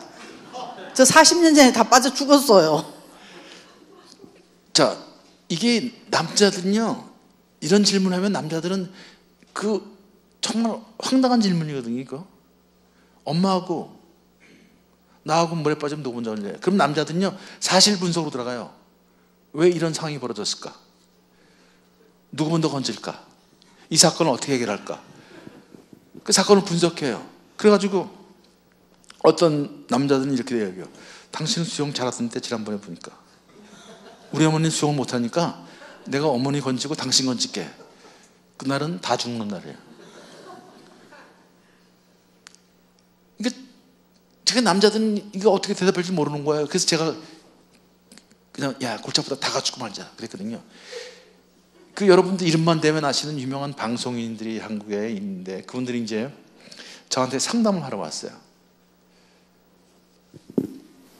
상담을 하러 왔어요. 자, 그래서 상담을 하러 왔는데 그러는 거예요. 아니 소통이 안 된대요. 왜 안 되냐 그랬더니요. 아니 5분 이상은 말을 못 한대요. 감정이 상해가지고요. 그래서 사실대로 한번 얘기해봐라. 어떤 일이 있었는지. 아내가 불안하니까 아내가 말이죠 남편한테 그랬대요. 자기야, 난 자기 없으면 죽을 것 같은데 자기는 나 없이 살 수 있어? 라고 물어봤어요. 이게 무슨 뜻이에요? 나는 당신을 목숨처럼 사랑하는데 당신은 나를 그렇게 사랑해? 이런 질문 아니에요. 남편이 이렇게 쳐다보더니요. 야, 내가 뭐 살기야 살지 그랬대요. 살기야 살지. 살기야 살지 죽어요? 아내가 없다고요? 사실을 정확하게 얘기했어요. 그랬더니 아내가 갑자기 뭐? 나를 사랑하지 않는다고? 요즘에 태도가 이상하더니 딴 여자 생겼냐? 그러니까 남편이 있다가 야, 너 그거 무슨 소리야? 내가 언제 너를 사랑하지 않는다고 그랬어? 내가 무슨 딴 여자야? 근데 뭐 나 없이도 죽는다며? 야, 그럼 내가 너 없이 왜 죽냐? 나 없이도 살지. 그랬더니 아내가 그게 사랑하지 않는 얘기지 무슨 얘기야? 남편이 야야 그 말 같지도 않은 소리 하지 마. 그러니까 아내가 내가 질문할 테니까 솔직히 얘기해봐. 또 하나 질문하는 거예요. 당신 엄마하고 나 오물에 빠지면 너 먼저 건질 건데 요 질문을 또 했어요. 그러니까 남편이요 저기 쳐다보더니요 너 대학원까지 나온 여가 그걸 질문이라고 하냐? 우리 어머니는 지금 미국에 살고 있고 우리는 한국에 사는데 어떻게 같이 빠지냐? 쓸데없는 얘기하지 밥이나 먹잖아. 이게 언어의 마술사들인데 소통은 안 되는 거예요. 이런 일이 벌어지는 거예요. 이게요. 자, 그런데 이 애착 연구를 한 사람이요 부모와 안정적으로 애착을 형성한 사람은 주변 사물과 사람에게 균형이 있는 주의 집중력을 보이지만 그렇지 못한 사람은 전생을 쳐서 타인을 의심하고 다른 사람의 관심을 끌기 위해서 지나칠 정도의 에너지. 이게 무슨 얘기예요? 집착한다는 거예요. 집착. 균형을 잃고 집착한다는 거예요. 집착. 그러면서 사랑한다고 생각하는 거예요. 내가 당신을 이렇게 사랑하는데 당신이 너한테 이럴 수 있어. 그 남편은 뭐라 그래요? 그건 사랑이 아니라 집착이지. 날 좀 잘 적게 놔둬. 이런 일이 벌어지는 거예요. 왜 아내가 그럴까? 왜 우리 남편이 그럴까? 왜 이렇게 집착할까? 왜 아이들이 집착할까? 이런 걸 생각해 볼 필요가 있어요. 이 수잔존이라는 분은 원상태를 얘기하는데 과거 혹은 현재의 관계에서 애착욕과 반복적으로 무시당하고 거부당해서 받은 상처, 당사자는 극도로 예민해지고 심한 정서적인 박탈감과 벌어진 느낌을 받아. 그래서 엉뚱하게 반응한다는 거예요. 이세에 이해할 수 없는 일을 한다는 거예요. 이런 여러 가지 그 애착의 손상으로 인해서 지금 대한민국을 굉장히 어렵게 만든 사람이 있어요. 누구예요? 그분이 박근혜 대통령이에요. 가장 감성이 예민한 치명적인 순간에 아버님을 잃었어요. 어머님을 잃었어요. 사랑하는 어머님을 잃었어요. 가장 소중한 애착 대상을 잃었어요. 또 아버지를 그렇게 얘기했어요. 그러니까 사람을 못 믿는 거예요. 한 사람을 믿어요. 참 안타까운 일이에요. 예측이라는 게 이런 거예요. 왜 저 사람은 저럴까? 왜 우리 아가 그런 거 반응할까? 여러분 애착 잘 생각하세요. 잘 안아주세요. 잘 포옹해 주세요. 의사소통의 몇 가지 원칙을 얘기하고 마칠게요. 새롭게 듣는 연습해라. 잘 들어주라는 거예요. 듣고 말하고 성장하는 것. 대화는 듣는 거예요. 성경도 뭐라고 그러죠? 듣는 것을 말하기보다 속히 하라고 하잖아요. 그러니까 잘 들어주셔야 합니다. 다섯 가지 듣는 태도가 있는데 무시하는 게 있고요. 또 듣는 체하기. 텔레비전 보고 있는데 아내가 와서 여보 얘기 좀 하자. 그럼 남편들 뭐라 그래요? 얘기해봐. 다 듣고 있으니까. 들려요 안 들려요? 안 들리죠. 남자들은 한 번에 하나밖에 못해요. 그러니까 남편 여러분 그때는 텔레비전을 끄세요. 아내가 중요한 이야기라면요 텔레비전을 끄시고 아내 얘기를 들어보세요. 얘기해봐. 다 듣고 있으니까. 그러던 아내가 가만히 있으면 아까 뭐라 그랬지? 다시 해봐. 그럼 이제 박살나는 거예요. 아내 여러분도요, 여러분 남편이 텔레비전 보고 있으면 절대로 중요한 얘기 하지 마세요. 그냥 텔레비전 보게 놔두세요. 텔레비전 보고 난 다음에 얘기하자고 그러세요. 그러니까 이런 것도 지혜라는 거죠. 또 선택적 듣기. 네, 참 재밌게도요. 말을 하는데도 사람이 자기 필터로 얘기를 해요. 듣는 것도 자기 필터로 들어요. 그래서 이제 저희 부부에 있어서 큰 문제는 제가 언어 습관이 좀 나쁩니다. 그래서 우리 김 장로가 늘 하는 얘기가 너는 왜 이렇게 네 주장이 강해? 왜 이렇게 잘난 척해? 근데 제가 잘난 척 안 하잖아요. 그렇죠? 이 부분은 동의를 좀 해주셔요. 살아보세요. 살아보세요. 살아보세요. 그게 정답이에요. 살아보세요. 왜 그럴까 했더니만 이제 얘기를 하는데 지금 저희 부부가 강의하는데 스타일이 엄청나게 다르죠. 우리 김 장로는 설명을 쭉 하잖아요. 저는 아주 부드럽게 설명하잖아요. 근데 저는 요점만 딱 얘기를 하죠. 그래서 저는 이렇게 얘기하는 스타일을 직감적으로 얘기를 한다고 얘기해요. 이렇게 얘기하는 스타일을 사건적으로 얘기한다고 그러죠. 육하 원칙에 의해서. 예.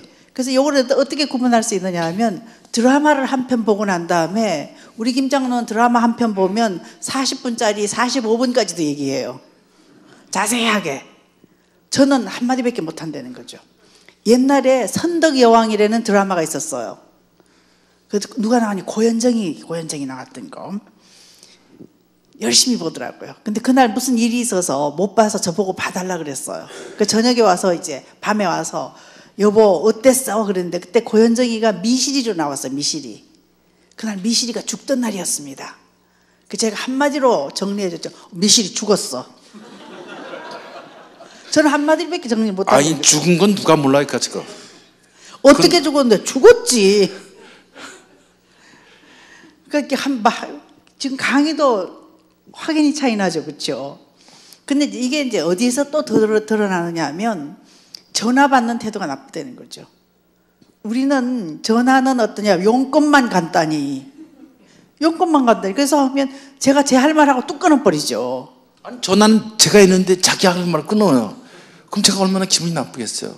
야, 난 말 다 시작도 안 했는데 자기 얘기만 하고 끊어. 그래서 제가 짜증이 나는 거예요. 그래서 다시 전화 가지고 그걸 내가 할 얘기도 안 했는데 지금 전화를 끊으면 어떻게 해요? 그러면 또 그때에서 또 이제 듣는 척해요. 근데 제가 기분 나쁜 건 뭐냐면 아니 다른 여자들하고 할 때는 30분 1시간씩 얘기해요. 한 얘기 또 하고 또 중요한 건 또 만나서 얘기하죠. 어디 남편 얘기는 안 들어요. 그러니까 얼마나 짜증이 나겠어요 이거. 그래서 저같이 이렇게 직감적인 분들은 조심하셔야 돼요. 우리 직감적인 사람들은 전체 다를 안 들어봐도 몇 마디만 들어보면 알 것 같잖아요. 그러니까 남의 얘기를 끝까지, 남편 얘기를 끝까지 안 듣고 뚝 잘라버린다는 거죠. 근데 미국에서 사회심리학자들이 조사를 해봤더니만 미국은 어떠냐? yes, no가 앞에 있죠. 동사가 앞에 있잖아요. 근데 한국말은 끝까지 다 안 들어보면 다 몰라요. 그렇죠? 이 의문문인지 느낌문인지 질문인지 알 수가 없잖아요. 한국말은. 미국말 앞에 있는데도 어떠냐 하면 반은 못 맞힌다는 거죠. 그래서 직감적인 사람은 저같이 이런 사람은 듣는데 연습을 해야 된다는 거죠. 그래서 요새는 제가 전화하면 어떻게 하냐 하면 끊을 때 꼭 물어봐요. 꺼요? 한 번 한 3번쯤 해봐요. 그래서 자기 필터로 듣고 말하는 나는 어떤 습관이 있는지도 한번 살펴보십시오. 자, 귀 기울여 듣는 거 중요하죠. 근데 귀 기울여 듣는 것보다 더 중요한 건 공감적 경청, 가슴으로 들어주는 것. 그러니까 상대방이 입을 열면 나는 귀를 연다. 그런 얘기가 있어요. 근데 사실은 상대방이 입을 열면 우리는 뭘 열어야 돼요? 마음을 연다. 예, 그게 참 한번 따라서 할까요? 상대방이 입을 열면 나는 마음을 연다.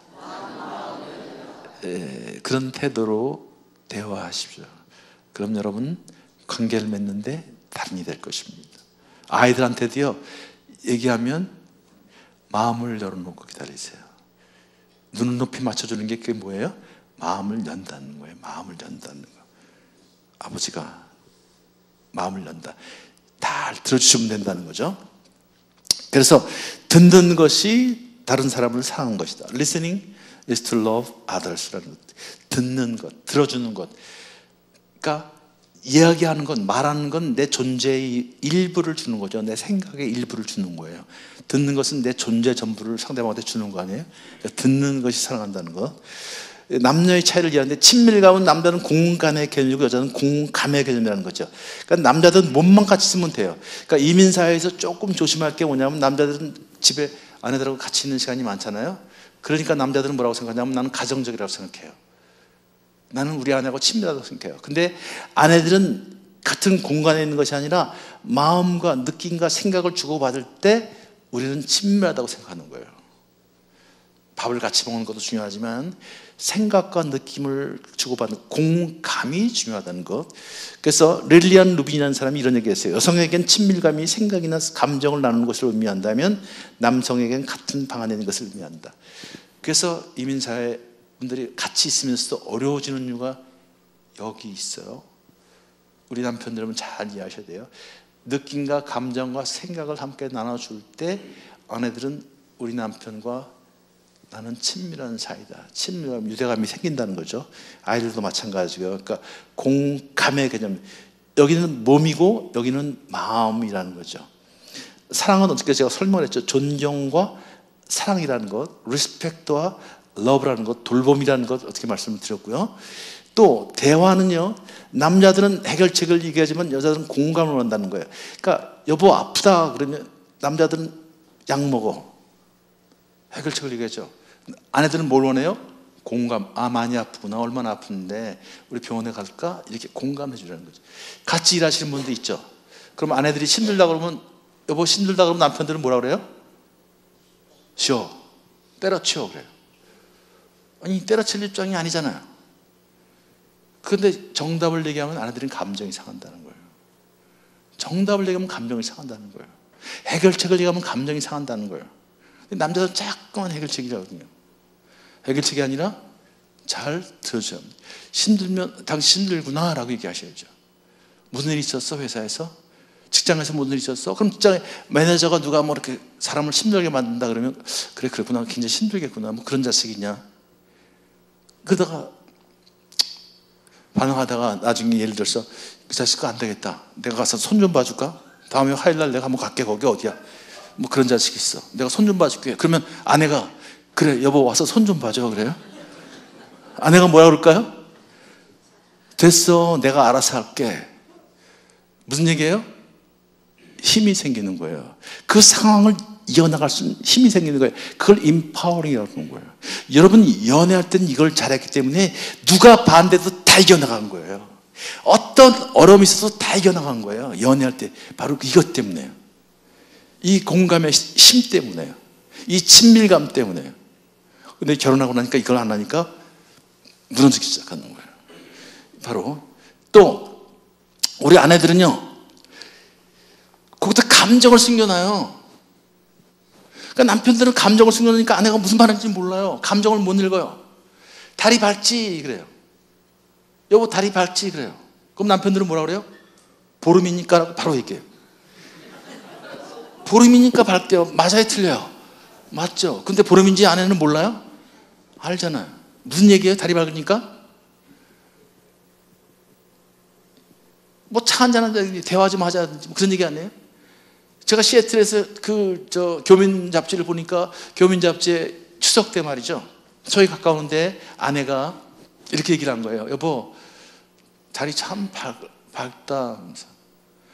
한국에 우리 고향의 달과 똑같네 그랬어요. 우리 고향의 달과 똑같네 그랬어요. 그때 남편이 뭐라 그랬을까요?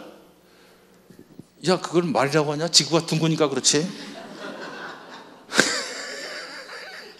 그러니까 이 아내가 그 얘기를 듣고 말이죠, 그 교민 잡지에 썼더라고요.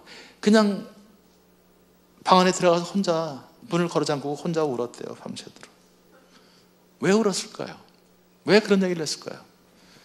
고향 생각이 난다는 거 아니에요? 이미 나가지고 건 20년 동안 열심히 무일푼 와서 열심히 살아서 살 만큼 됐는데 고향을 한 번도 가보지 못한 거예요.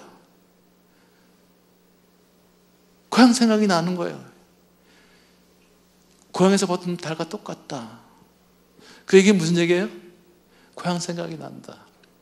우리 고향에 한번 같이 안 가볼래? 그 얘기를 한 건데 남편은 지구가 둥그니까, 지구가 둥근 건 누가 몰라 그거. 그러니까 우는 거예요. 그런데 우리 아내들 여러분, 다리 밟지 이런 소리 하지 마세요. 이런 식으로 얘기하지 말라는 거예요. 다리 밟으면 차가 마시고 싶으면 여보 다리 밟으니까 나는 당신하고 차 한잔하고 싶어요 이렇게 얘기하세요. 다리 밟지 그러놓고서 여인가에 내 말 하나 바치나 못 바치나, 그 암호를 풀 길이 없어요 우리는요.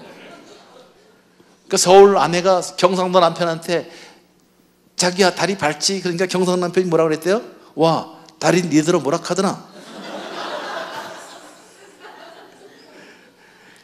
그러니까 집에 와서도 뭐 좀 시키면 여기 이민 오신 분들은 남편들 다 잘하겠지만 한국 보면 그런 일이 있어요. 아내들이 들어오자마자 남편한테 뭘 시켜요. 뭘 좀 도와달라고요. 그럼 남자들한테 부드럽게 좀 잘 이렇게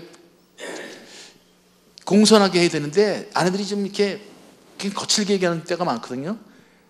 그럼 들어오자마자 시키면 남편들은 또 남편이 될 준비가 안 돼 있어요. 이 남자로 살았기 때문에 자기만의 공간이 필요해요. 조금 호흡이 필요해요. 남편으로 전화 안 되는 게 늦거든요 이게요. 그래서 텔레비전도 멍하게 보고 말이죠. 아무 일도 안 하고 가만히. 그럼 아내들이 속이 터져요. 뭐 좀 고쳐주면 좋겠는데 저거 좀 고치라 그러는데 안 고치거든요. 그러면 아내들이 이제 확 올라와요. 그래서 뭐라 그래요? 당신 한 번이라도 나 도와준 적 있어? 그래요. 한 번이라도 도와준 적 있어요? 이거 감정이 확 올라온 건데. 자, 그렇게 접근하면 남편들이 감정이 확 상해요. 그런데요, 그 중에서도요, 한 단어가 딱 들어와요. 어떤 단어가 들어올까요? 한 번이라는 단어가 바로 들어와요. 바로 사실 분석으로 들어가요. 내가 한 번도 안 해줬다고? 지난달에 해준 건 뭐냐? 이래가지고 한 번 했냐 두 번 해갖고 막 싸우는 거예요. 그러다가 남편이 뭐라면 이제 쓸데없는 소리 하지 밥이나 먹자. 그러니까 이게 참 이런 걸 우리가 모르고 있는 거죠. 그리고 아내 여러분 중에서 혹시 힘들어도 끝장이다, 이혼하자, 그런 말 하지 않았으면 좋겠어요. 감정이 숨어 있거든요. 힘들다는 건데, 근데 남자들은 감정을 읽지 못하고 기분이 나쁘니까 뭐라 그래요? 끝내면 될 거 아니야. 그래? 이혼하면 될 거 아니야. 팩트로 받아들이는 거예요. 그러니까 엉뚱한 방향으로 일이 흘러버릴 수 있다는 거죠. 그러니까 소통이 안 된다는 거죠. 이렇게요. 남자는 말을 마음에 담아놓고 여자는 말에 마음을 담아놓는다. 그러니까 남자들은 말을 마음에 담아요. 그래가지고 아버지 앞에서 편지 써오라는 숙제가 있는데 한 줄로 써오는 사람들이 많아요.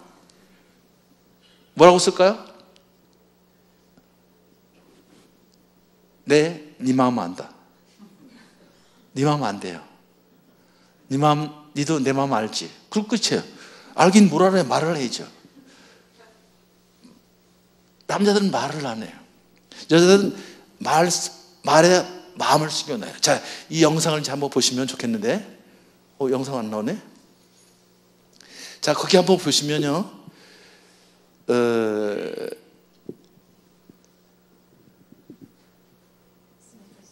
어제 본 것 중에 한번 볼까요? 어제 그 못 본 영상 하나 있죠? 스니커스 영상.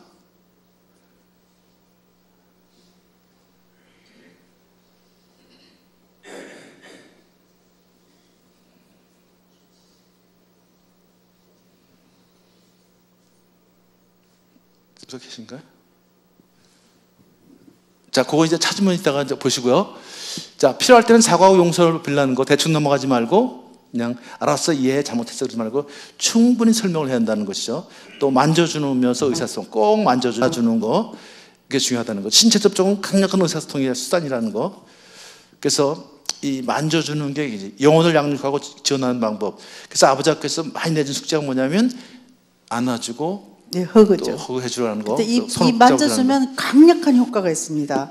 제가 이제 늘 남편에게 해서 아버지 사랑을 못 받았기 때문에 불만이 있다고 말씀드렸잖아요. 근데 한번 이건 이제 상세할 사건이 생겼어요. 아침에 일찍 나가가지고 이제 죽집에서 죽을 먹는데 TV에 굉장히 이쁜 탤런트가 나왔더라고요. 누구냐면 송혜교. 송혜교 모르시나요? 태양의 후예에 나온 그쵸? 이게 10몇 년 전이니까 훨씬 더 이쁘죠. 그래서 제가 보면서 자기야, 송혜교 너무너무 이쁘지 그랬더니만 옛날 같으면 오 이쁘다 막 그랬을 텐데 침을 꼴딱 삼키더니만 한번 와보셔요. 어떻게 하냐 하면 저한테 손을 이렇게 하더니 여기다 힘을 탁 주더니만 송혜교가 아무리 이쁘면 뭐해 해보셔요. 당신이 내 타입이지. 그렇지. 그러면 딱 하는 순간 그냥 텅 비었던 마음이 막 차기 시작하더라고요. 말로 하는 것도 중요하지만 이게 만져주는 것이 엄청난 인파울이 되어진다는 거죠. 우리 저 아내랑 같이 앉아 있는 분이요, 아내 손을 한번 꼭 잡아주시고요. 당신이 내 타입이야 그렇게 하고 있어요. 당신이 내 타입이야. 꼭 한번 안아주면 더 좋고요. 손 한번 꼭. 이 훈련이에요. 이런 거 해보셔야 돼요. 네, 그래서 이제 이걸 이제 우리가 부부 세미나에서 시키고서 아내한테 물어보니까 느낌이 어때요? 그랬더니만 하던 대로 하지. 그래서 제가 야단쳐 줬습니다. 남자들은 다가가서 이렇게 얘기하기가 굉장히 어려워요. 용기를 내서 얘기를 하는데 그게 우리가 긍정적인 강화를 더 잘하게 해줘야 되는데 하던 대로 하지. 그래서 아버지 학교에서도 이제 아내를 안아주면 왜 그래? 뭐 사고 쳤어? 이렇게 하니까.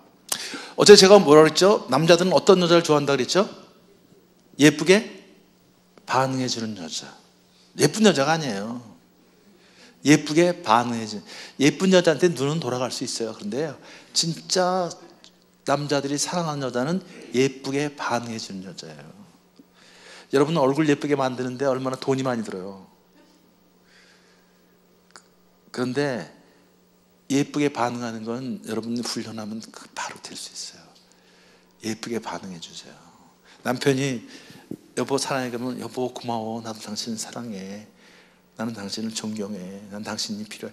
그렇게 한마디 더 해주세요. 당신 그게 사랑이에요. 그게 그렇게 만들어 가는 거예요. 그죠? 그러니까 반응을 잘 해주세요. 자, 메라비안이라는 UCLA 대학 교수가 이 소통하는데 세 가지를 얘기했어요. 시각적인 요소, 청각적인 요소, 언어적인 요소가 세 가지가 필요하대요. 시각적인 요소는 뭐냐면 태도, 자세, 얼굴 표정, 몸놀림이고요. 청각적인 요소는 소리의 대소, 고조, 음색이고요. 언어적인 요소는 말의 내용이라는 거예요. 이 세 가지 요소가 필요한데 이 시각적인 요소가 차지하는 비중은 55%고요. 청각적인 요소가 차지하는 비중은 38%고요. 언어적인 요소는 7%밖에 안 된대요. 그러니까 실제로 말의 내용이 차지하는 건 7%밖에 안 된다는 거예요. 비언어적인 요소가 90%가 넘는 거예요. 말의 태도, 상대방의 태도, 제스처, 이 말의 이 높낮이, 말의 투. 결국 이게 남는 거거든요. 이게 영향을 주는 거거든요. 근데 우리는 뭐라 그래요? 내 말이 틀렸어 이 자식아. 내가 틀린 말 했어? 눈을 동그랗게 뜨고 덤비는 거예요. 내가 틀린 말 했어? 그게 태도가 틀린 거예요. 그게 틀린 거예요. 그게 상대방을 기분 나쁘게 하는 거예요. 그게 관계를 깨는 거예요. 말의 내용이 중요한 게 아니에요. 근데 우리는 말의 내용에 목숨을 걸어요. 아니에요. 그래서 선악을 알게 한 다음에 말을 안 하는 얘기는 선악의 개념으로 얘기하면 관계가 깨진다는 거예요. 여러 가지 또 의미가 있어요. 그런데 중요한 의미 중에 하나는 선악의 개념으로 맞냐 틀리냐 옳으냐 그러냐 이거 갖고 따지면 관계가 깨진다는 거예요. 공동체가 깨어진다는 거예요. 그러면 하나님 꿈꾸시는 공동체가. 그런데 가정도 마찬가지고 교회도 마찬가지고요. 항상 뭐 갖고 따져요? 누구 말이 맞냐? 내 말이 맞잖아. 이거 갖고 싸운다는 거죠. 그런데 중요한 건 뭐냐면 저 시각적인 요소, 청각적인 요소를 우리가 잘 감안해야 한다는 거예요. 상대방을 기분 나쁘게 하지 말라는 거예요. 감정을 상하게 하지 말라는 거죠. 이것이 그런 원칙을 지켜야 한다는 거죠. 부부간에 이제 이런 나쁜 징조가 네 가지가 있는데 비난, 모욕, 자기 변명, 도피가 일어나거든요. 이걸 다른 말로 하면 비난, 멸시, 방어적인 태도, 돌담 쌓기라고 얘기할 수 있는데, 자 영상을 보면 이제 여러분들이 이해를 하실 겁니다. 자, 이 미국의 가트만 박사가 분석한 거예요. 크리티즘이죠 이거는. 아 이거 뭐야? 기름 떨어졌잖아. 아까 당신 그 쇼핑센터집 뭔지 갔다 오면서 기름 넣고 온다며? 근데 이거 어떻게 된 거야? 아차. 아 당신 도대체 뭐 하는 여자야? 어? 어떻게 된 여자가 허구한 날 그 모양이야? 아니 좀 잊어버릴 수도 있지 뭘 그걸 갖고 그래? 아니 아까 당신 나가기 전에 내 기름 넣으라고 수천 번도 더 얘기를 했잖아. 근데 그걸 까먹어? 어떻게 이렇게 사람이 무책임해? 어? 당신 도대체 할 줄 아는 게 뭐야? 바보 아냐 바보? 예, 거의 경멸 단계를 갔죠. 바보다는 거, 인격을 모독하는 게 경멸이죠 이게요. 여보, 당신 오늘이 무슨 날인지 알아? 아침부터 또 긁는 소리하고 앉아있네. 이 접근하고 반응한 태도를 말 굉장히 다 했어? 거칩니다. 보세요. 요즘 당신 나한테 관심이나 있는 거야? 남편은 식구들 먹여 살리느라 바빠 죽겠는데 옆에 내는 아주 보기에 겨웠구나 겨웠어. 바쁘긴 집부리. 적어도 좀 누가 아내가 들으면 예쁘게 얘기했으면 남편이 빼돌리고 그래 보내줘야겠다. 오늘 당신 생일이었구나 그런 말이 나왔을 거예요. 이게 아침부터 성질 건드리네. 말 다 했어? 꼴에 남자라고 자존심은 있는 모양이지. 꼴 남자. 10년 전에 내 발등 내가 찍은 날 우리 결혼한 날이다. 왜?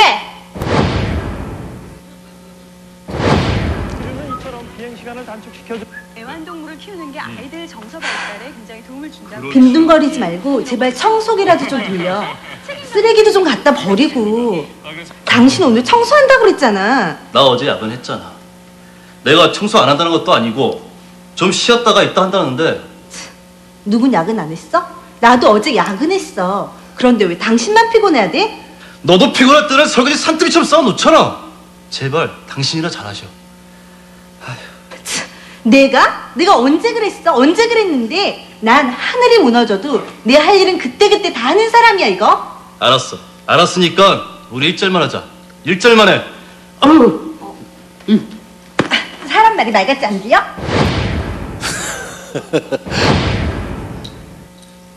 도피 탐사기 스톤 몰링이라는 거. 내일 큰집 조카 결혼식인데 어쩔 거야? 내 말이 귀에 안 들려?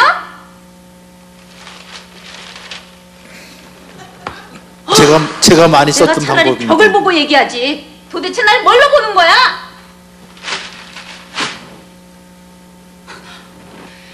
당신 사람 무시하는 거야?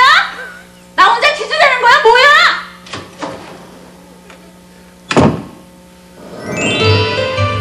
한 남자와 자, 남자들은 저렇게 피하면서 뭐라고 생각해요, 속으로? 내가 가정의 평화를 위해서 참는다. 내가 피스메이커라고 생각하는 거예요. 그죠? 아내들은 왜 쫓아가요? 관계를 회복하기 위해서. 건강한 가정을 위해서. 그러니까 의도는 좋은데, 서로 의도는 좋아요. 그런데 깨어진다는 거예요. 이걸 바꾸셔야 돼요. 남편은 도망가지 마세요. 도망가면 아내가 쫓아오게 돼 있어요. 아내는 접근할 때 그렇게 남편한테 기분 나쁘게 접근하면 남자들은 도망가게 돼 있어요. 접근을 예쁘게 하세요. 접근을 예쁘게 하세요. 반응을 예쁘게 하세요. 그죠? 자, 정청받을 필요, 중하게 대우받을 필요, 이해받을 필요의 엄청난 중요성은 아무리 강조해도 지나치지 않는다. 적어도 한 사람이라도 인정받고 있다는 느낌 없이는 아무도 이 세상에서 자유롭게 발전할 수 없고 충만한 삶을 살 수 없다. 그래서 소통의 가장 핵심은 뭐냐면 반영하는 거예요. 또 인정해 주는 거예요. 공감해 주는 거예요. 반영은 거울로 그대로 비춰주는 거예요. 힘들다 그러면 아, 힘들었구나 라고 얘기하세요. 아이들이 나 공부하기 싫어요. 그럼 뭐라고 그래야 돼요? 이 자식이 공부를 안 하면 어떡하려고 그래? 우리가 누구를 위해서 이렇게 지금 고생하고 있는데 그렇게 하지 마시고요. 아, 공부하기 싫구나 라고 얘기했어요. 심지어 학교 때려친다고 그래도요. 너 학교 때려치고 싶나 이렇게 얘기했어요. 그 다음에 뭐라고 그래야 돼요? 왜 그런 생각을 했는지, 왜 그렇게 생각을 하지? 왜 그런 일이 있는지? 아빠도 엄마도 예전에 공부하기 싫은 때가 있었는데, 학교를 그만두고 싶은 때가 있었는데 너는 왜 그런 생각을 하게 됐지? 라고 물어보세요. 그럼 애들이 얘기하면 아, 그래서 그랬구나. 그래, 그럴 생각이 들만도 하지. 아빠도 그랬어. 엄마도 그랬어. 근데 엄마는 이렇게 했는데 너도 참 힘들겠구나. 어떻게 했으면 좋을까? 저 반영해주고 인정해주고 공감해주는 거예요. 그럼 스스로 이어나갈 힘이 생겨요. 그걸 아까도 말씀드렸지만 임파워링이라고 그러는 거예요. 그러니까 소통 꼭 저렇게 반영. 힘들다 그러면 힘들었구나 라고 얘기하세요. 나 하기 싫어 그러면 너 하기 싫구나 라고 얘기하세요. 그런 얘기를 하는 거예요. 꼭 그대로 거울로 그대로 대어 맞춰주는 거죠. 자, 이 영상을 한번 보시면 이제 여러분들이 어떻게 해야 하는지를 이제 이해하실 수 있습니다.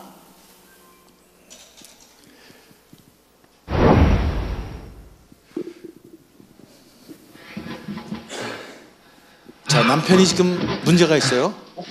어려움이 있어요. 잠 안 자고 왜 그래? 피곤하다며. 아내가 접근하죠. 오늘 회사에서 김 과장이랑 좀 다퉜어. 자, 남편이 이제 근데 그 여자 말이야, 회사 입사 동기면 서로 좀 감싸줘야지. 아주 사사건건 트집이야, 트집. 오늘도 박 부장한테 나 일 잘 못한다고 고자질까지 한 것 같아. 아유, 또 그 버릇 나온다. 맨날 남 의심하고 탓하고. 좀 자신을 뒤돌아봐라. 뭘 잘못하고 있는지. 아내가 하는 말 맞아요, 틀려요? 내가 뭘 잘못했는데? 정답을 얘기하는 거예요. 아이고, 술 먹고 늦게 들어와서 다음날 지각한 게 어디 한두 번이야? 됐다, 됐어. 너한테 말한 내가 미쳤지. 아유. 그러니까 남편이 화가 확 괜히 나는 나한테 거예요. 신경질이. 지가 좀 잘하면 되지. 그러니까 정답은 답이 아니라는 거예요. 자, 이제 훈련을 받고 바꿨어요. 오늘도 박 부장한테 똑같은 나 일 잘 사건입니다. 못한다고 고자질까지 한 것 같아. 그런 일이 있었어? 당신 정말 기분 나빴겠네. 뭐 하는 거예요? 나쁘고 말고 반영해주고 도대체가 인정해주는 거예요. 그 여자 때문에 회사가 마음에 안 생겨요, 내가. 안 그래도 당신 요즘 스트레스 받을 일이 이제 많을 텐데. 공감해주잖아요. 그렇게 신경 쓰이는 사람이 있어서 어쩌지? 사람 불편한 게 제일 힘든데. 글쎄 말이야. 하지만 이제 잊어버리는 게 낫겠어. 뭐 무시해버려야지 뭐. 이제 당신한테 얘기하고 나니까 스트레스가 다 풀린다. 자자. 부부 대화의 기본은 공감해주는 겁니다. 상대 감정을 받아주지 않으면 부부는 멀어집니다. 이렇게 주무실래요? 이렇게 주무실래요?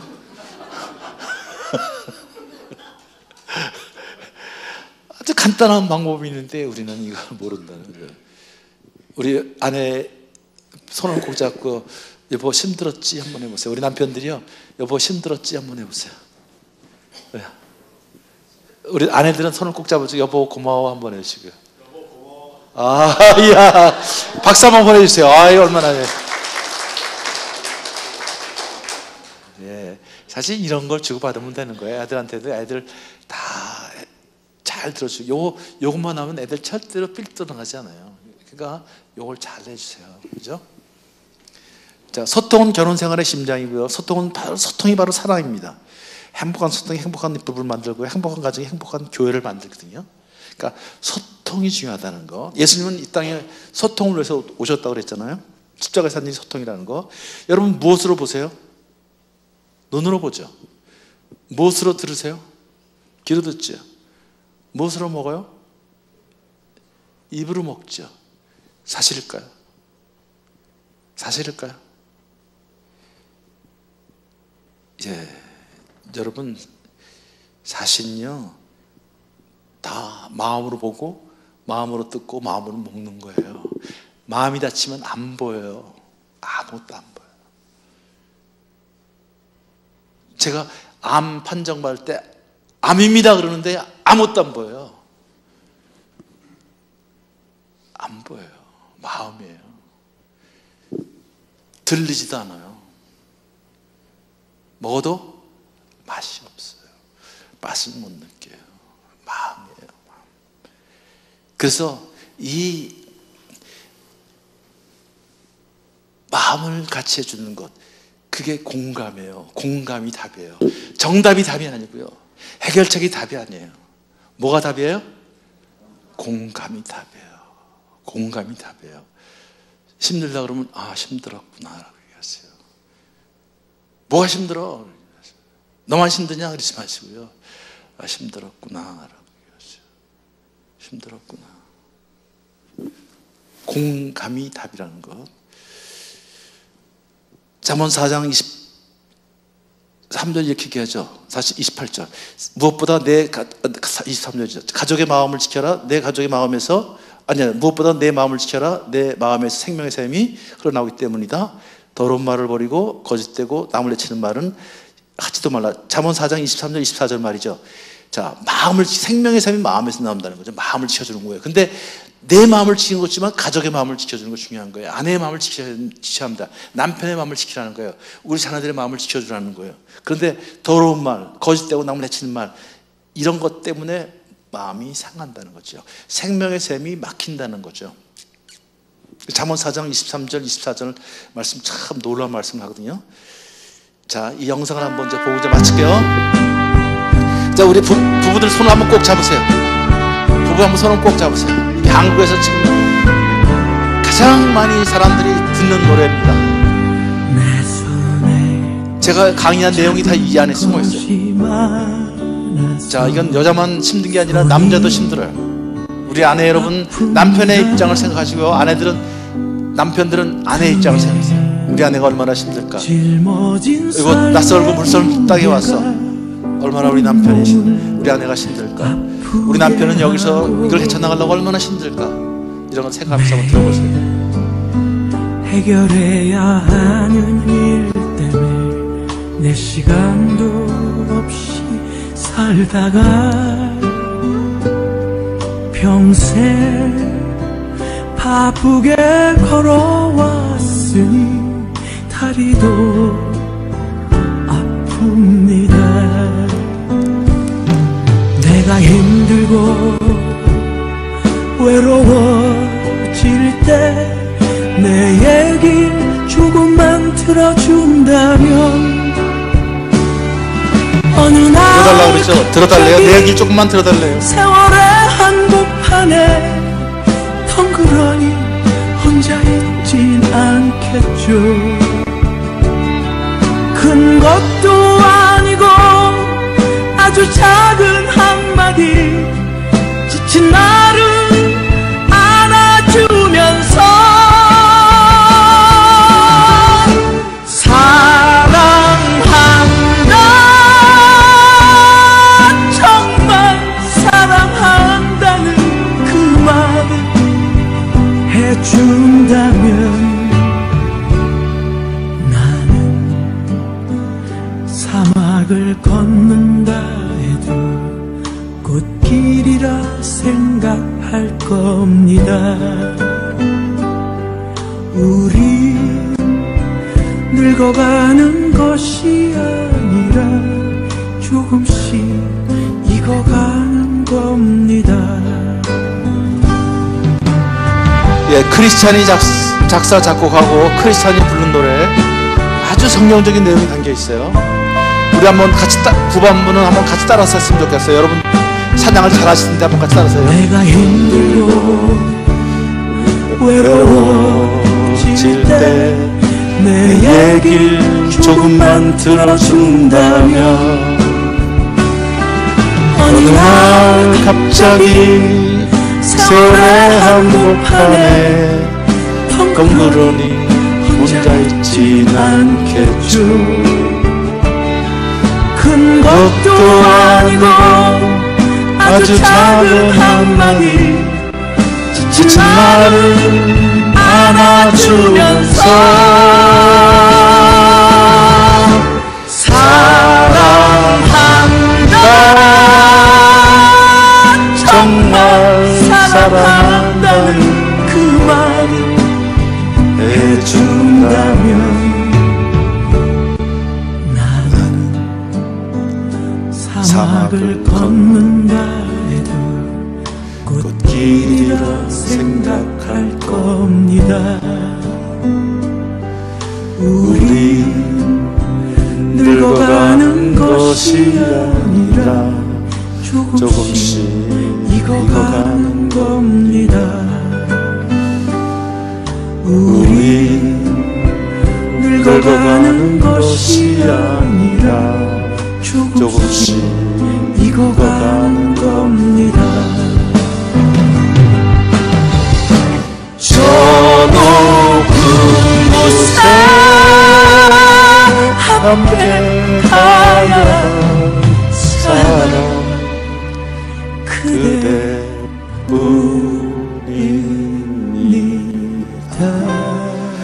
여러분이 저 높은 곳이 어디예요? 천국 안에 하늘나라에 갈 수 있는 옆에 있는 여러분 남편, 여러분 아내입니다. 사실 가정이라는 게 그런 거예요. 제가 어느 날 버스에 이런 글이 있더라고요. 버스는 놓쳐도 그녀는 놓치지 말자. 제가 저걸 보고 충격을 받았어요. 버스의 뒤에 저게 있더라고요. 버스는 참 어리석게도요, 제가 버스는 계속 오는데 버스를 안 놓치려 그냥 뛰다가 그녀를 놓쳤어요. 제 아내의 마음을 잃어버린 거예요. 어리석은 거예요. 우리 남자들요, 우리 아내도 마찬가지예요. 내 일 때문에 남편을 잃어버려요. 남편의 마음을 잃어버려요. 어리석은 거예요. 그래서 소통이 안 되는 거예요. 정말 소중한 것이 무엇인가? 우리 남편을 지켜주셔야 합니다. 우리 아내를 지켜주셔야 합니다. 우리 자녀들을 지켜주셔야 합니다. 자녀들은 우리 부모님을 지켜주셔야 합니다. 교회에서도 마찬가지예요. 서로가 서로를 지켜주셔야 합니다. 목사님은 성도들은 목사님을 지켜주셔야 되는 거예요. 장로님들은 평신도 장로님을 지켜주셔야 되는 거예요. 그래서 아름다운 공동체를 만들어 가야 합니다. 소통은요, 갑자기 하는 게 아니에요. 소통은 일상에서 하는 거예요. 여러분이, 제가 지금 우리가 강의를 잘할 수 있었죠? 왜 잘할 수 있었을까요? 여러분이 반응을 잘해 주셨기 때문에. 여러분이 반응을 예쁘게 해주셨기 때문에 저희들이 잘할 수 있었던 거예요. 여러분 목사님을 최고의 목사님으로 만들고 싶으세요? 그럼 목사님한테 반응을 잘해 주세요. 그럼 목사님 목숨을 걸고 여러분을 인도하실 거예요. 이게 접근과 이게 소통이에요. 그래서 신나는 거예요, 삶이요. 여러분 그런 가정이 되길 바라고요. 여러분 교회가 그런 교회가 되기를 바랍니다. 기도하겠습니다. 하나님, 우리 가정이, 우리 교회가 정말 소통하는 가정, 소통하는 교회가 되게 하셔서 정말 하나님 기뻐하시고, 또 성령께서 춤추시고 또 예수 그리스도를 바로 보여주는 그런 공동체가 되도록 인도해 주옵소서. 우리 목사님 늘 성령 충만, 말씀 충만, 건강 충만하신 가운데 우리 이 동산교회를 잘 이끌어가실 수 있도록 하나님 도와주시고, 우리 풍산 목사님 또 사모님 늘 건강하신 가운데 정말 아름다운 교회를 세우고 또 지역사회 크게 이바지하는 그런 좋은 교회를 세울 수 있도록 인도해 주옵소서. 예수님 이름으로 기도하옵나이다. 아멘.